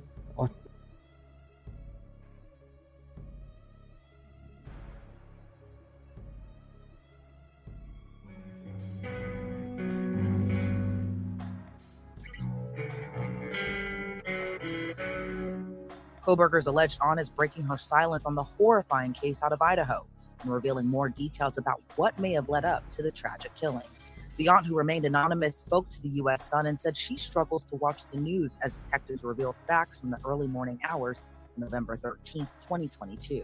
Prosecutors say Kohberger fatally stabbed 4 University of Idaho students, Xana Kernodle, Ethan Chapin, Madison Mogan, and Kaylee Gonzalez, inside their off-campus apartment in Moscow, Idaho. Medical examiner said based on their wounds, they were attacked in their sleep. Kohberger wasn't arrested for weeks, but investigators eventually tracked him down over the holidays to his parents' home in Pennsylvania, thousands of miles away from the crime scene. The case and the major arrest made national headlines, and Kohberger was extradited back to Idaho. Few details about the case have been released due to a gag order in effect that prevents attorneys, law enforcement, and others associated with the case from talking about it.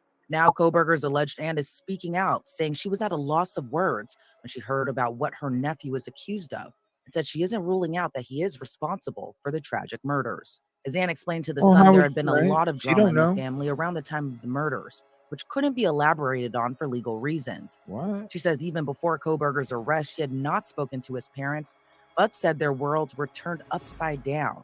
When Kohberger was younger, his aunt says he and his family would fly out to Vegas, where she had been living. She said when he was younger, the eventual murder suspect was shy and humble, but also described him as a troubled teenager. She claims he suffered from depressive episodes, and while she was told he was on medication, she wasn't sure what he was prescribed by doctors. The alleged aunt also revealed she suspected Kohberger was taking drugs as a teen after falling into the wrong crowd. She claimed it was no big secret he was allegedly into the drug scene, but says she was concerned he was taking the drugs to deal with mental health issues. Kohberger's alleged aunt also disclosed to The Sun she had hoped he would clean up his act, as he began to have an interest in criminology, a similar pathway for other family members who also studied forensics. And he did. Kohberger eventually became a PhD candidate at Washington State University, a less than half an hour drive from the crime scene in Moscow, Idaho. Kohberger's aunt says she hadn't seen her nephew in more than 5 years before his arrest. Kohberger's parents and 2 sisters have reportedly shown support for the murder suspect and believe he is innocent. However, his sisters were fired from their jobs earlier this year over their relationship with the alleged killer. Kohberger's alleged aunt thinks her nephew will be found guilty when the case eventually goes to trial, although he has maintained his innocence and is reportedly confident he will be exonerated. Kohberger's trial was initially set to begin in October, but it got pushed back when Kohberger waived his right to a speedy trial. No new date for his trial has been set yet. However, he is expected to be back in court on October 26th.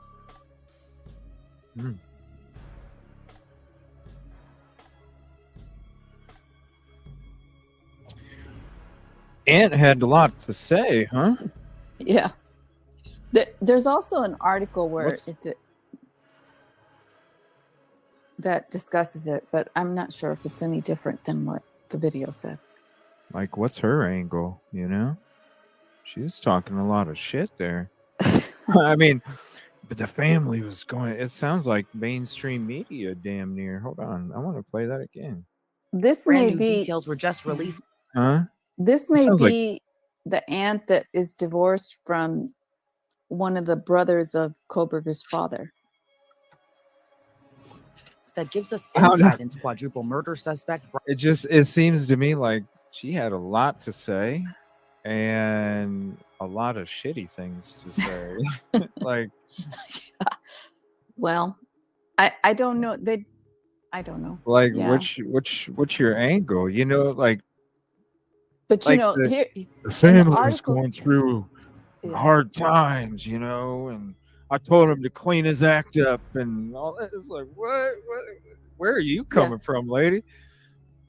But she also said that she never witnessed him display any acts of violence, and that he was humble, and that he got into drugs as a teenager, which, you know, that happens. But I think it's the ex of, and I'm not sure, but I think it's the ex of one of Brian Kohberger's uncles on the paternal side, but I'm not sure.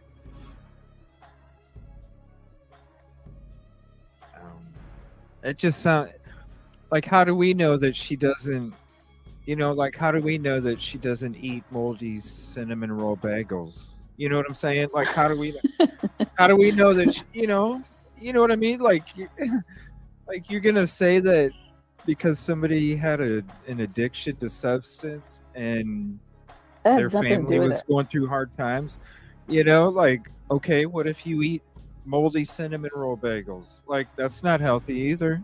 Oh no, is that what got you sick, So CJ? who the fuck are you?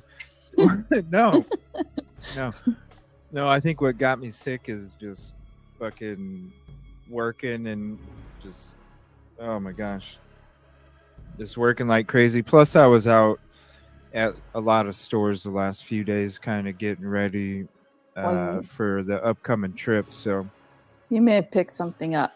I probably did. You know, I probably picked up somebody's coffee cup, you know. I mean, the coffee cup at the store, and I was like, no, I don't want it. And somebody else might have picked it up and not wanted it either. And then, hey, you know, the touch DNA, I'm sick now, you know, so. Oh. Their shit's probably on my microphone stand too, because I do grab that as well. Yeah, it's just weird that this aunt is coming out. It's like coming out of the woodwork just to insert herself. I don't know. You know, what if she has like chronic athlete's foot or something? You know, like, who knows? Like, you shouldn't be talking shit. No, I know. Like, that's no. that's his family. Yeah. Just because his family was, I don't know. Yeah, and just because he had a drug addiction, that doesn't mean that doesn't mean anything. It just means Right? that True. he's like, a lot of He's normal. Yeah, pretty much. I mean, like shit. There are people who are addicted to drugs that doctors prescribe. I mean, it's. You know what I'm saying? And then she says, prescribed. Yeah, she said, you think that she thought that maybe he was using drugs to cope with his mental illness. And it's like, yeah, well, that's what people do. I mean, they drink to, self-soothe or, try to. I mean, there's nothing. Like, yeah, it could be part of it. Who but says? Motive is not required for the unaliving. No. But it certainly helps you either get closer to your suspect or figure out more of what actually went down. Because who says that? There's a bunch of people that have came in chat and said, "Oh, he was addicted to substances, and his supplier didn't have it, and dude snapped." I thought I thought that might be something, but like we talked about before, if they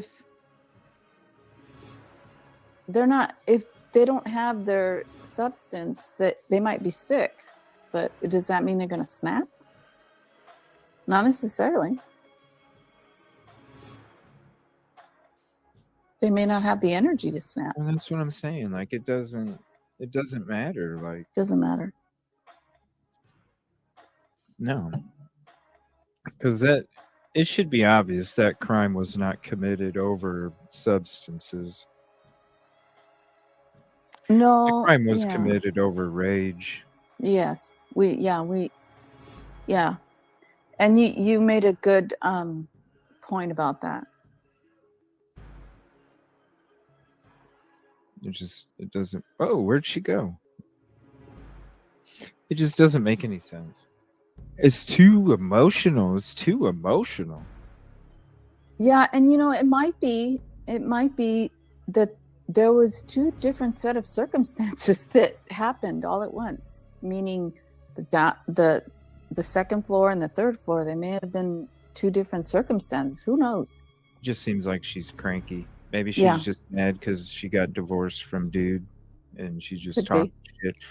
I mean, it's 15 Sorry, minutes. everybody. Well, 2.5 minutes of fame, I suppose. I don't know. It could equal 3. Sorry, everybody. I had to take a break for a minute. Sorry, I'm still not feeling good. I had to take a break for a minute. It was a video that was talking about the ants stuff, and I was like, you know what? Why don't I just show the conversation that me and Yoli had last night on panel about it instead? Nothing was going crazy. I went ahead and switched it to that. I figured I'd just highlight Yoli and myself for that. Sorry about that. Yeah, I just need to take a break for a few minutes. I apologize. I'm still not feeling good. All right, so what I'm going to do, give me a second. I got to blow my nose again.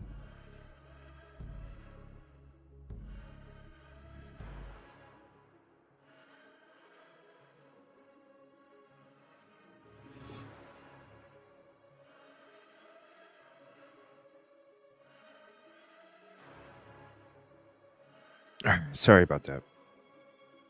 The K-Cup ghost.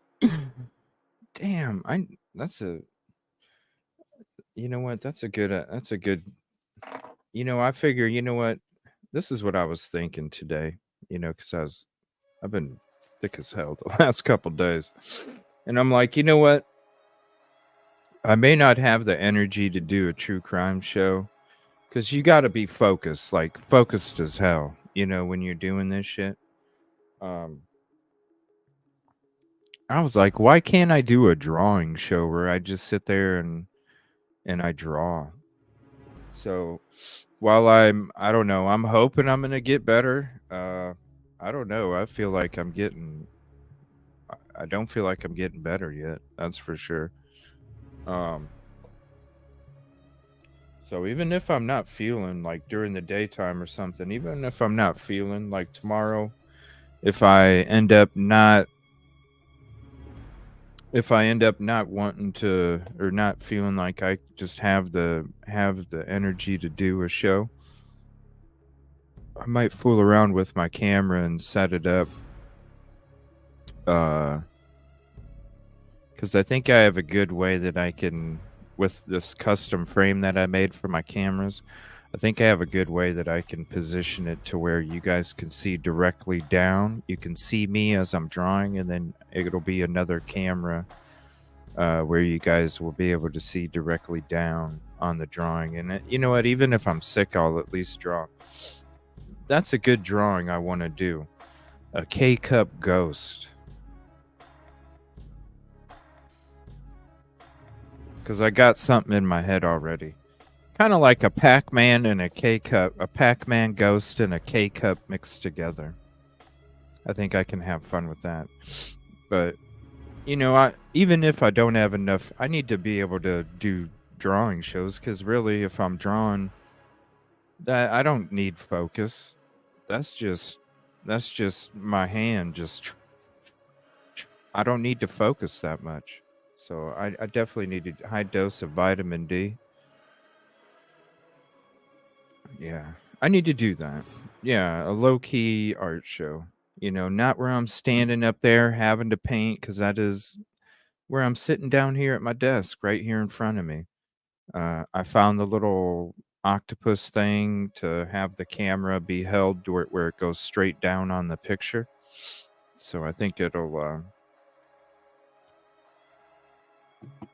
So if I don't end up doing a true crime show tomorrow morning, because I don't know how I'm going to feel when I wake up, if I don't end up doing that, then look for me to do a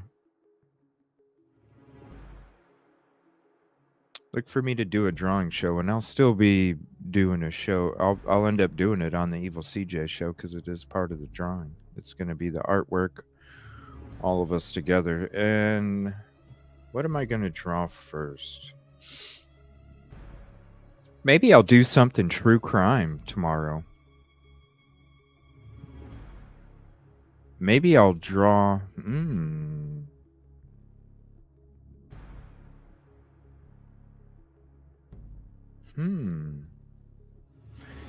We'll draw something true crime. No, I don't want to do a comedy. I got the Peach Can Sundial. That'll be coming up. I got the shadow in my head and everything. I already see it up here. Well, Tara, that's cool because I invite other artists to join my painting or drawing shows that I'm going to be having, and you guys can send me the pictures of your artwork that we're doing, because I'm going to do it to where you can do it with us. And then you can send it in, and I'll put everybody's photos of their artwork of what we did for that episode as the thumbnail. Yeah, it'll be a true crime theme. Yeah, I'll do a drawing tomorrow. It'll be a true crime theme.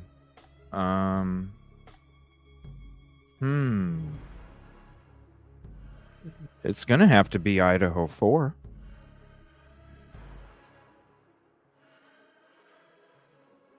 Maybe I'll take one of my thumbnails.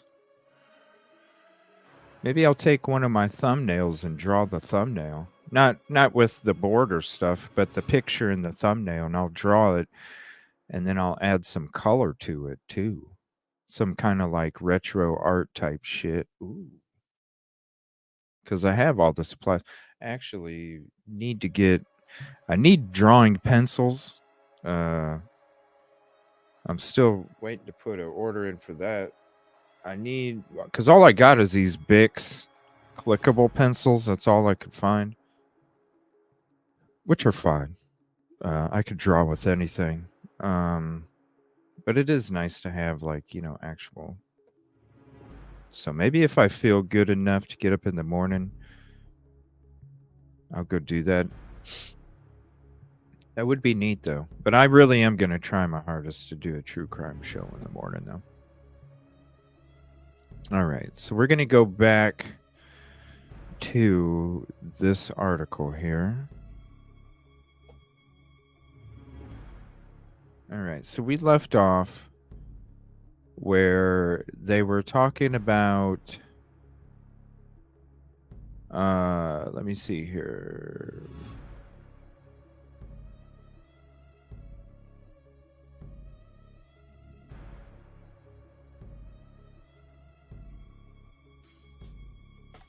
So Assistant District Attorney William Stetzer said it was possible that Carver's and Cassida's DNA had been washed away from the bindings after Yarmolenko was placed in the river and then dragged back to shore.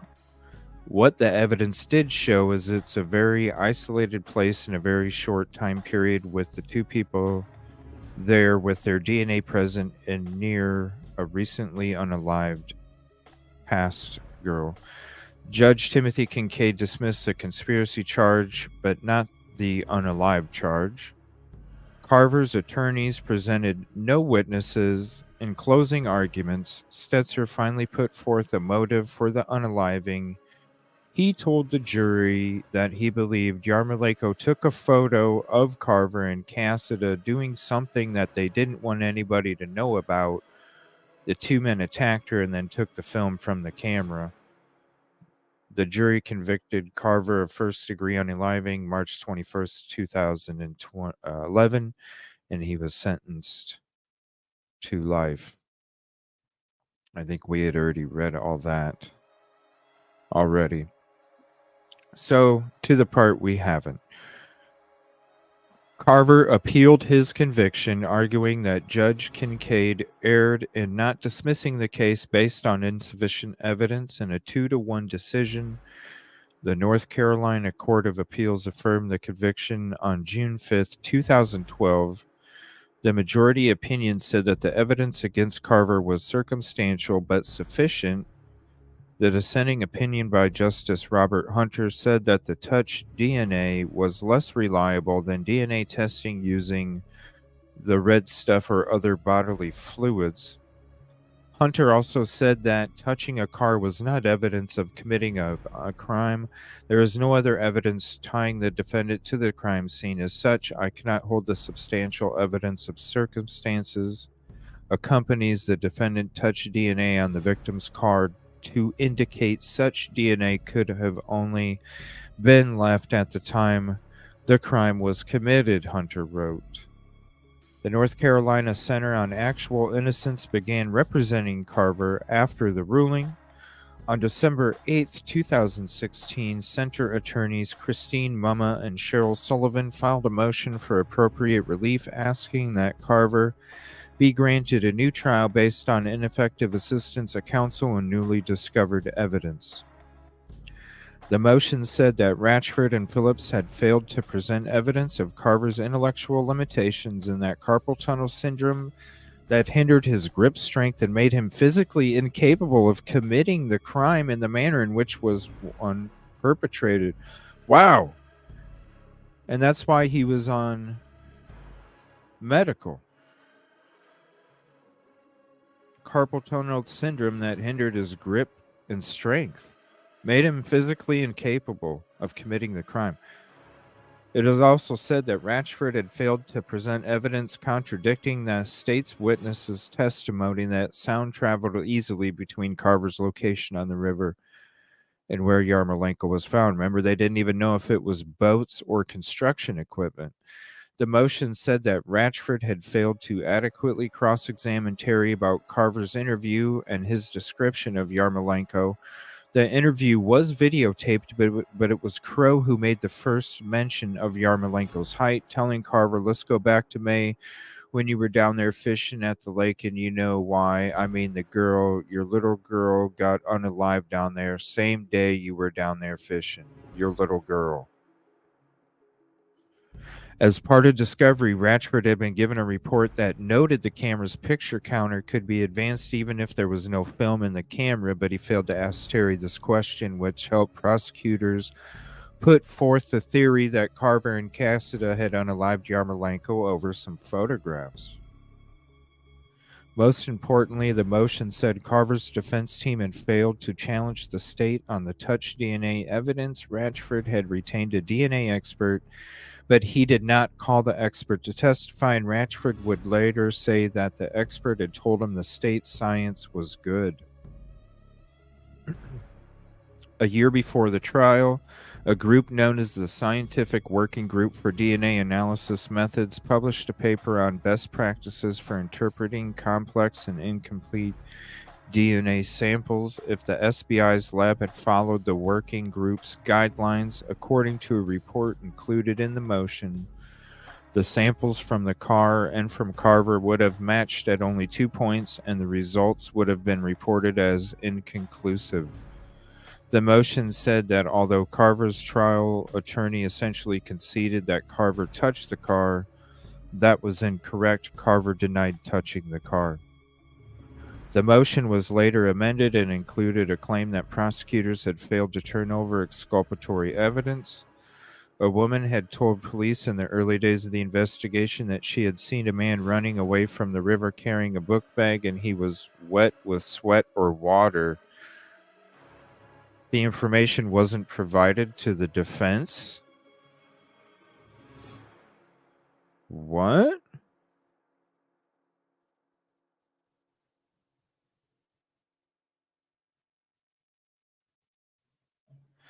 Wow, this was not provided to the defense? During an evidentiary hearing in April 2019 before Judge Christopher Bragg of Gaston County Superior Court, Dr. Mayor Nuruddin, who had written the report re-examining the state's DNA findings, testified that Winningham had also given improper statistics on the probability that it was Carver rather than someone else who contributed the DNA.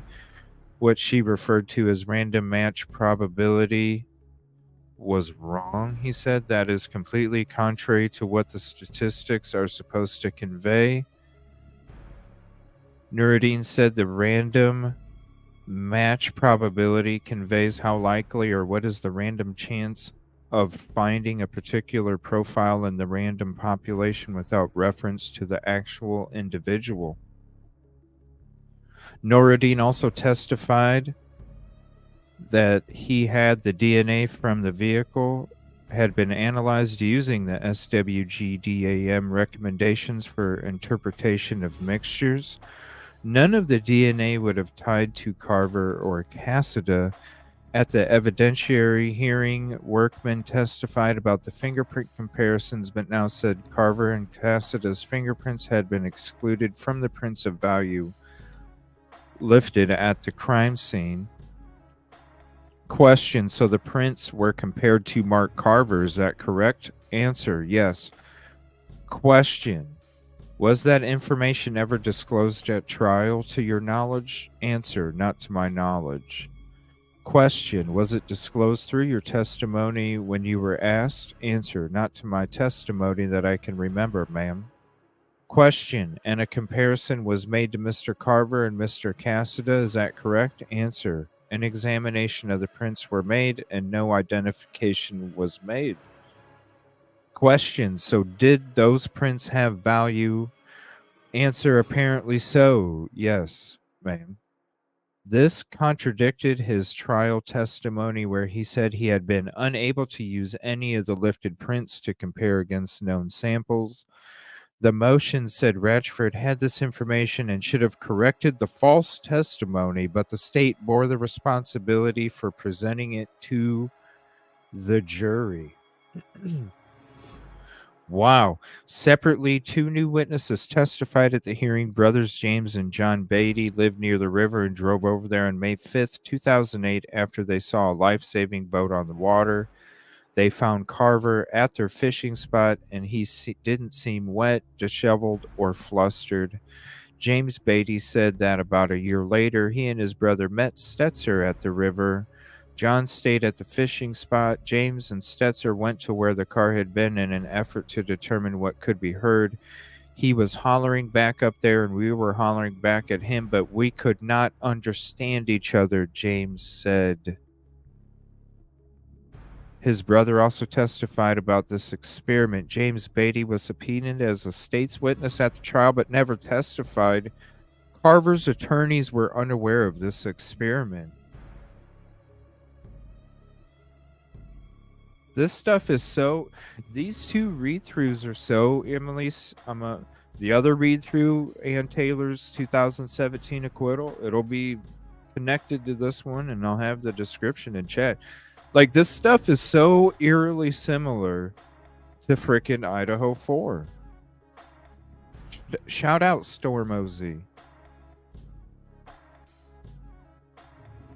The state's witness at the evidentiary hearing included a forensic scientist from the SBI lab who pushed back against Noureddin's findings. Mackenzie DeHaan testified that the working group's 2010 report contained only guidelines, not regulations, and they have very specifically stated that they are not meant to be applied retroactively because you have to perform new validation studies in order to incorporate some of the changes.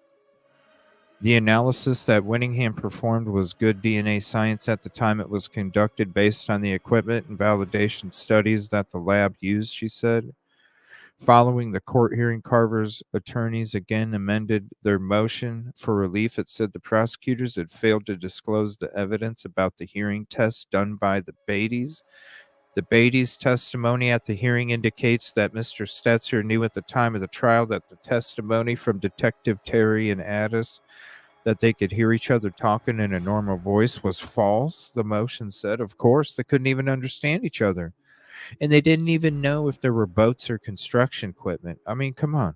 During the evidentiary hearing that the defense also claimed the state misled the jury when police and prosecutors described Yarmolenko's body as wet, which allowed them to argue that Carver's DNA had been washed away. None of the police reports mentioned this fact. The amended motion said the Carver's trial attorney should have spotted this problem, but that the state bore responsibility for this misrepresentation.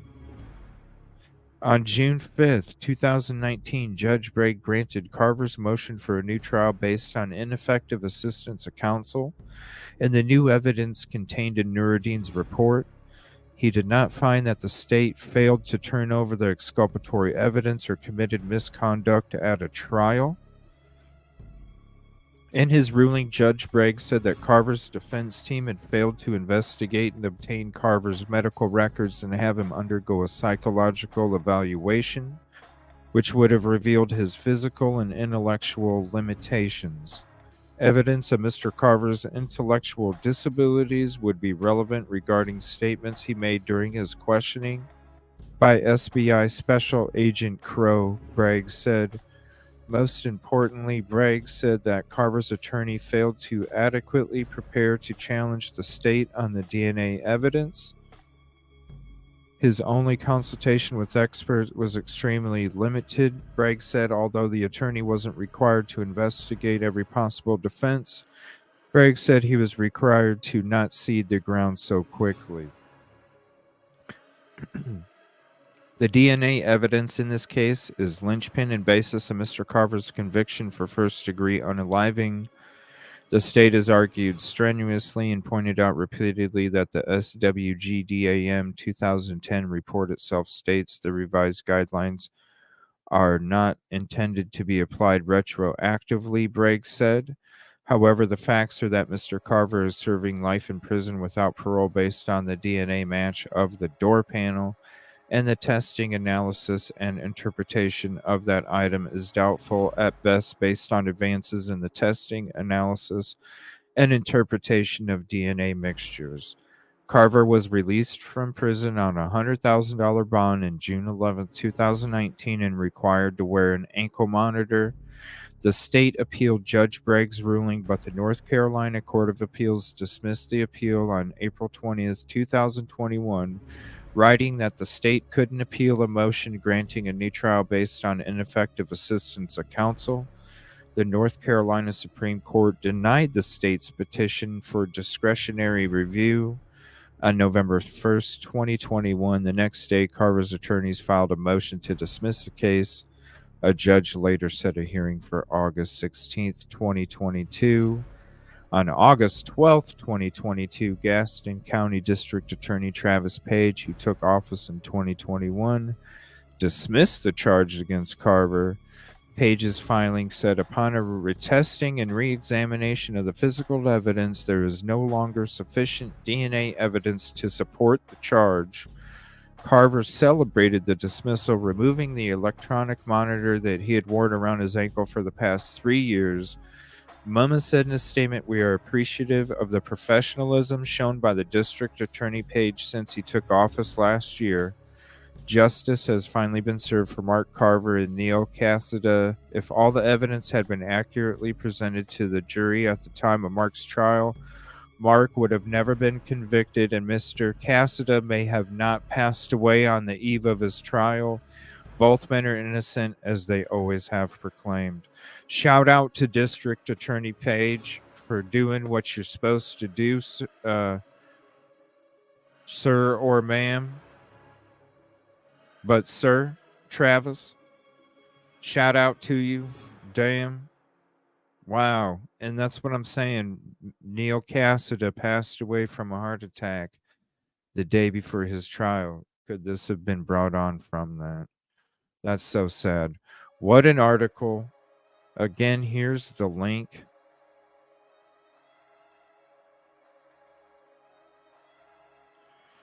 Wow. I know it was a big read through.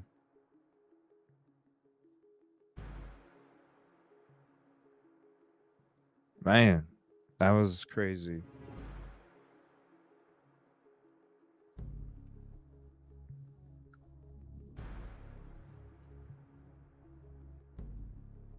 Man, if this stuff doesn't make you realize, should not be about this. Again, shout out Storm OZ. Awesome. And I'm going to save, it's already almost midnight. I'm going to save a lot of the other stuff. I'm going to save some of the stuff we didn't get into tonight's episode for tomorrow. Lieutenant Lanier, if you're on my Twitter, you already know, but we'll be getting into it tomorrow. I'm going to try everything I can to do a daytime true crime. I'll set up a notification when we're done. I need to make a couple shorts.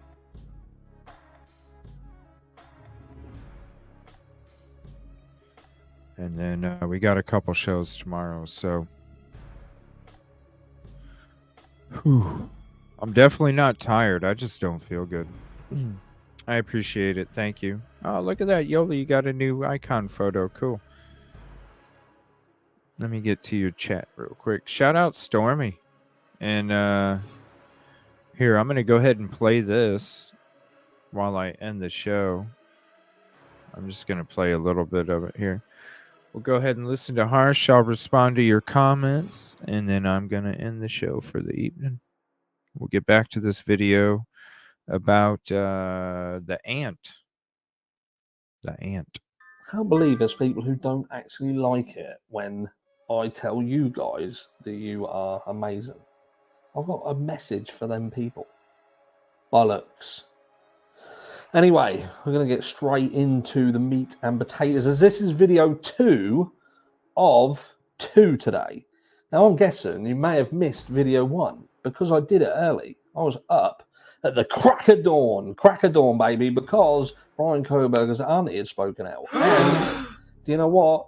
If you're in this case, you're in it for the long haul, and you've got one eye on the media. You've got one eye constantly looking at what could potentially come out. What's that movie? And like I say, so the video this morning, I felt I needed to get it out there. But I noticed that a lot of you guys were asleep. You was laying in your beds, all wrapped up, nice and cozy and warm, while I was not. I was working. But anyway, yeah, so Brian Kohberger's aunt has spoken out. She's done an interview, and there was elements of that interview that gave us a bit of an insight into things, and I could take positives from it. The overall feeling of it was that the media did what they do best, and that was do a complete a hatchet job and make it look as bad as they possibly could. And like I say, they do a good job at doing things like that. But I have a question. And maybe you guys have got the same question, and that is this. What in the blue fuck happened to this guy? The blue fuck. If we are led to believe that Brian Kohberger is the person who did this crime, and look, we talk about motive, we spoke about it the other day, and people quite rightly said you don't need a motive to convict, and I get it. But you need a motive for a crime to exist. You know, something has to happen for somebody to do this crime. And this video is kind of echoing the sentiments of my previous video on this subject, but with a little bit more, I guess, information to back up my thoughts and feelings. And that is that Brian Kohberger's aunt has come forward and said, look, Brian, I never saw Brian as someone who had a violent bone in his body. He was a guy who was always humble. And there was contradictory statements, because on one hand, she would talk about the fact that Brian Kohberger had a great life, a great sort of upbringing, and his parents were fantastic people. But then, yeah, that's the stuff that Yoli was kind of highlighting in that highlight video that I was showing to you guys. Shout out Yoli, thank you. Appreciate you hopping up last night. Moonvale, I've been sleeping all day off and on. I'm still not feeling good. It just sucks. I'm kind of like woke up. I'm not feeling good, but I might go to the lounge for a little bit tonight. Honestly, just because my mind isn't tired.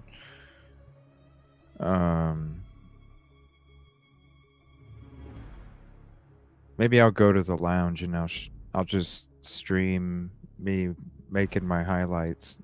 And you can see how I do it, huh? Fuck it. I do not have body pain. I have no energy. I have no energy. I feel like I'm gonna puke at different moments. There's been a couple moments during the show I had to throw something up real quick and just be in front of the toilet just in case. Speaking of, I need to drink some more OJ.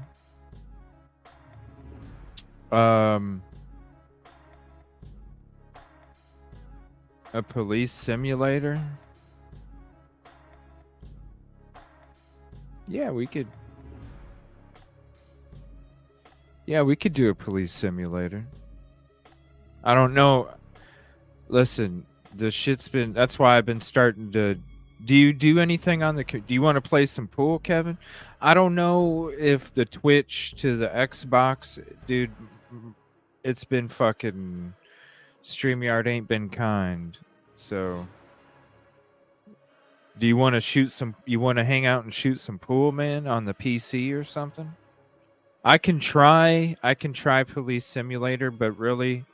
ever since the fire, there's something with it. I don't know if it did something, but it's just it ain't been working. It ain't been working too great. So we can try it. I can't make any promises that I'm gonna be able to. It's not gonna be fucking horrible, you know. Because I gotta be on Xbox, then stream to Twitch, then go to StreamYard, then go to YouTube. So. You know, but coming straight from the PC to StreamYard, there's nothing. It's just one straight connection. That's it. So I've been kind of like doing most of the stuff on the PC now instead of Xbox, just because it cuts out so much other stuff. So hit me up in Discord, man, and I'm gonna go ahead and end the show, and then let me finish out this video. Let me know if you guys want to watch me do a highlight or something, how I do it. But yeah, let me know, Kevin. Hit me up in Discord. Let me know if let me know if you're able to PC game, because I think you can. Kevin, If you can play a game where you fly a plane, then you can play the games that I play. We need to play some PC stuff, Kevin. Hit me up on Discord. I'll tell you what I'm playing on PC. Then on the flip side of that, she would turn around and say that during a time when she would fly the family over to Las Vegas, they were obviously going through difficulties, and she would allude to the fact that Brian himself was on medication, seemingly for depression. She said that she doesn't know the accuracy in that, so I don't know why the fuck she said it in the first place, but she said it, and she said it to the media of all people, who have gone like a dog with a bone. But, look, we're looking at a guy who potentially suffered from depression. There was things going on at home, maybe... I don't know. I can only guess. Maybe Brian was a little bit upset that his sister was this actress, or just that he had 3 sisters, and sisters are fucking annoying. But again, who knows? Families have issues. Families all have issues, and that's just part and parcel of being a family. We have issues. We still have issues. There's people in this family I would like to strangle, but we get on with it. We get on with it, and I'm sure you're in the same position. Just because people are your blood, it doesn't mean that you are friends. Anyway, I digress. I'll start feeling myself getting a little bit warm, getting a little bit fucking feisty. But, so Brian Kohberger has spoken out and she said the things that she said. But how can a guy go from this guy who, by his family's own, his aunt's own statement, didn't have a violent bone in his body, humble. And we've seen that. I've seen that in the interactions that we have seen of Brian. He does come across as humble. I couldn't quite put my finger on it before. When we heard his interaction with the police officer with the ticket, even though he stood his ground and was inquisitive, he was humble. We see him speaking to Ann Taylor, the interaction between the two, the way he enters the courtroom, the way he sits there and he answers the question with which he answers, and he is clearly listening. Yeah, he's like calm and collective, Excuse me. Yeah, he's like calm and collective.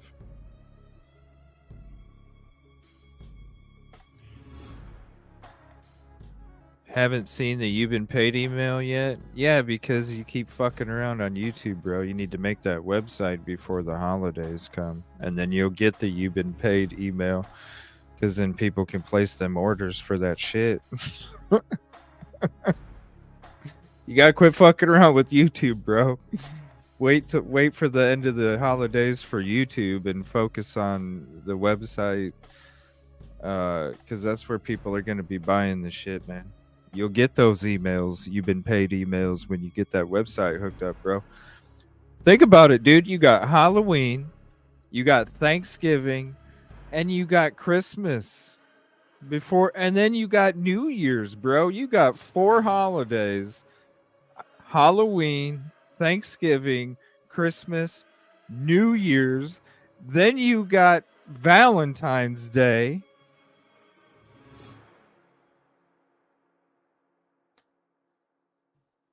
Like, forget YouTube. You know what I'm saying? Like, forget YouTube. YouTube the orders that you're doing, that people are making on the website. You know what I'm saying? Dude, you got all them holidays coming up, especially Halloween, Thanksgiving, Christmas, and New Year's. And if people can't, if there's no way to order, you know what I mean? Because the amount of people that you can reach on a website, or even just putting prices and order details on Facebook, the amount of people you can reach is way more than you can reach on a YouTube stream, man. So when you're only reaching a very small amount of people, and there's no way to place, they don't know how much a certain item costs, that makes it very difficult for the consumer. But if there's like a way that they can go, oh, you know what? I like this pen and it only costs this much compared to this pen that costs this much, or this cutting board that costs this much compared to this cutting board. Well, I think I do like this one. And then when they know how they can place it, then all of a sudden that's you've been paid email, man. That's when you get those you've been paid emails. So with Facebook alone, it's free. You don't even need a website. Facebook's free. All you have to do is put a picture up of this item. This item costs this much. This item costs this much. This item costs this much. This item costs this much.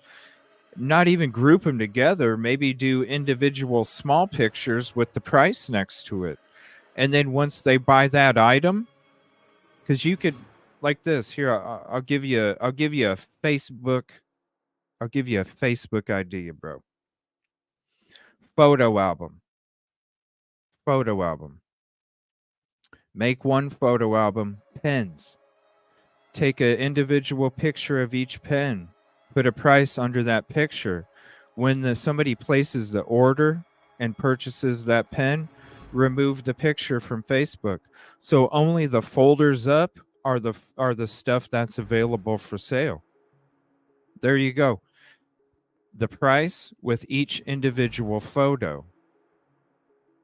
So then each individual category, cutting boards, glasses, pens,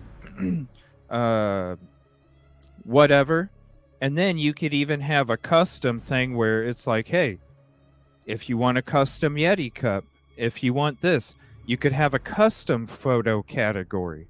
So all of your items are categorized by your photo albums. Then each item is categorized by its own price. So that way everybody knows what you have in stock, the available stock, how much each item is, and then there's a phone number and an email where they can say, Kevin, and you can place an item number to each item. Item 1, item 2, item 3, item 4, item 5, item 6, all the way to item 500. Kevin Kraft, placing an email. Kevin Kraft, I went to your photo albums and I would like a pen. Item number 42 for this price. Item number 56.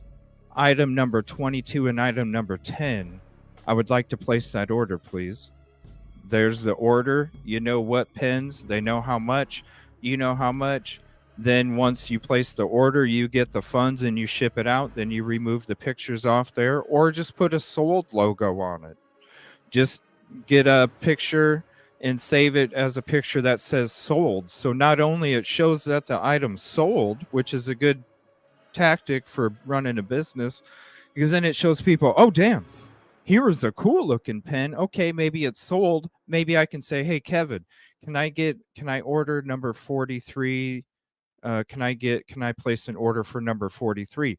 Even though order 40, item 43 was already sold, well, then that tells you, oh, okay, I can make that same pen that I made that I already sold it.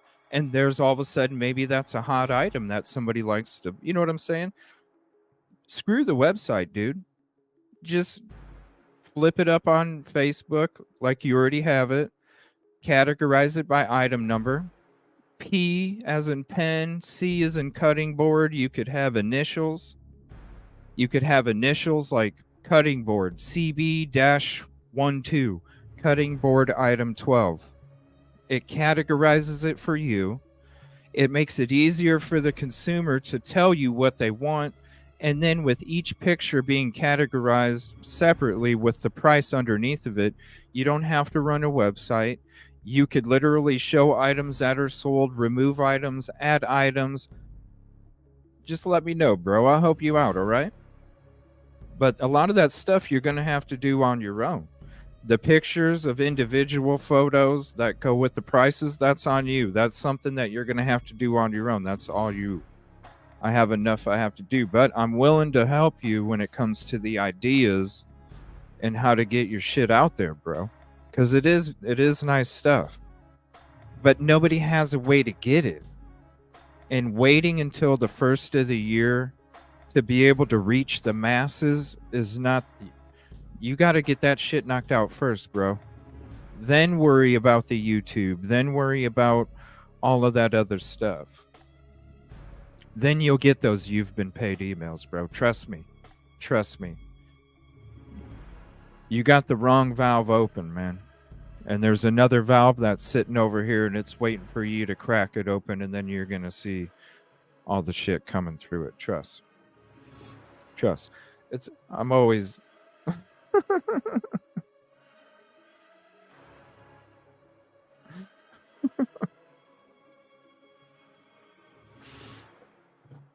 That's pretty... Damn.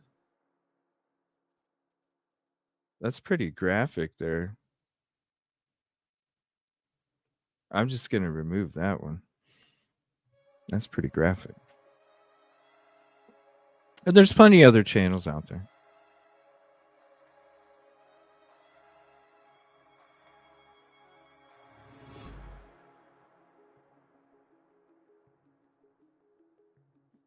Man, that was pretty graphic.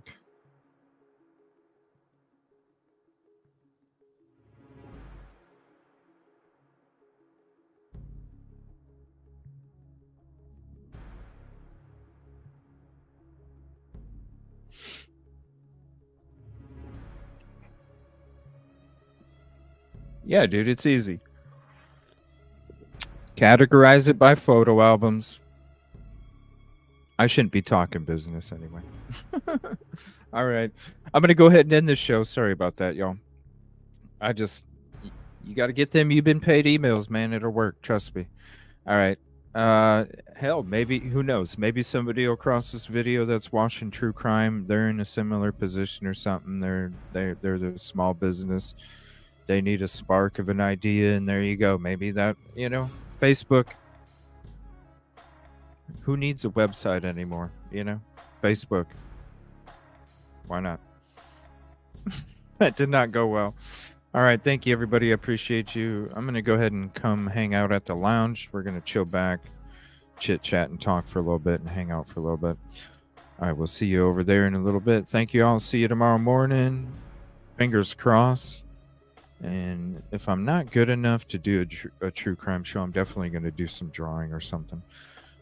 So, good night, everybody, if I don't see you, or if I see you tomorrow.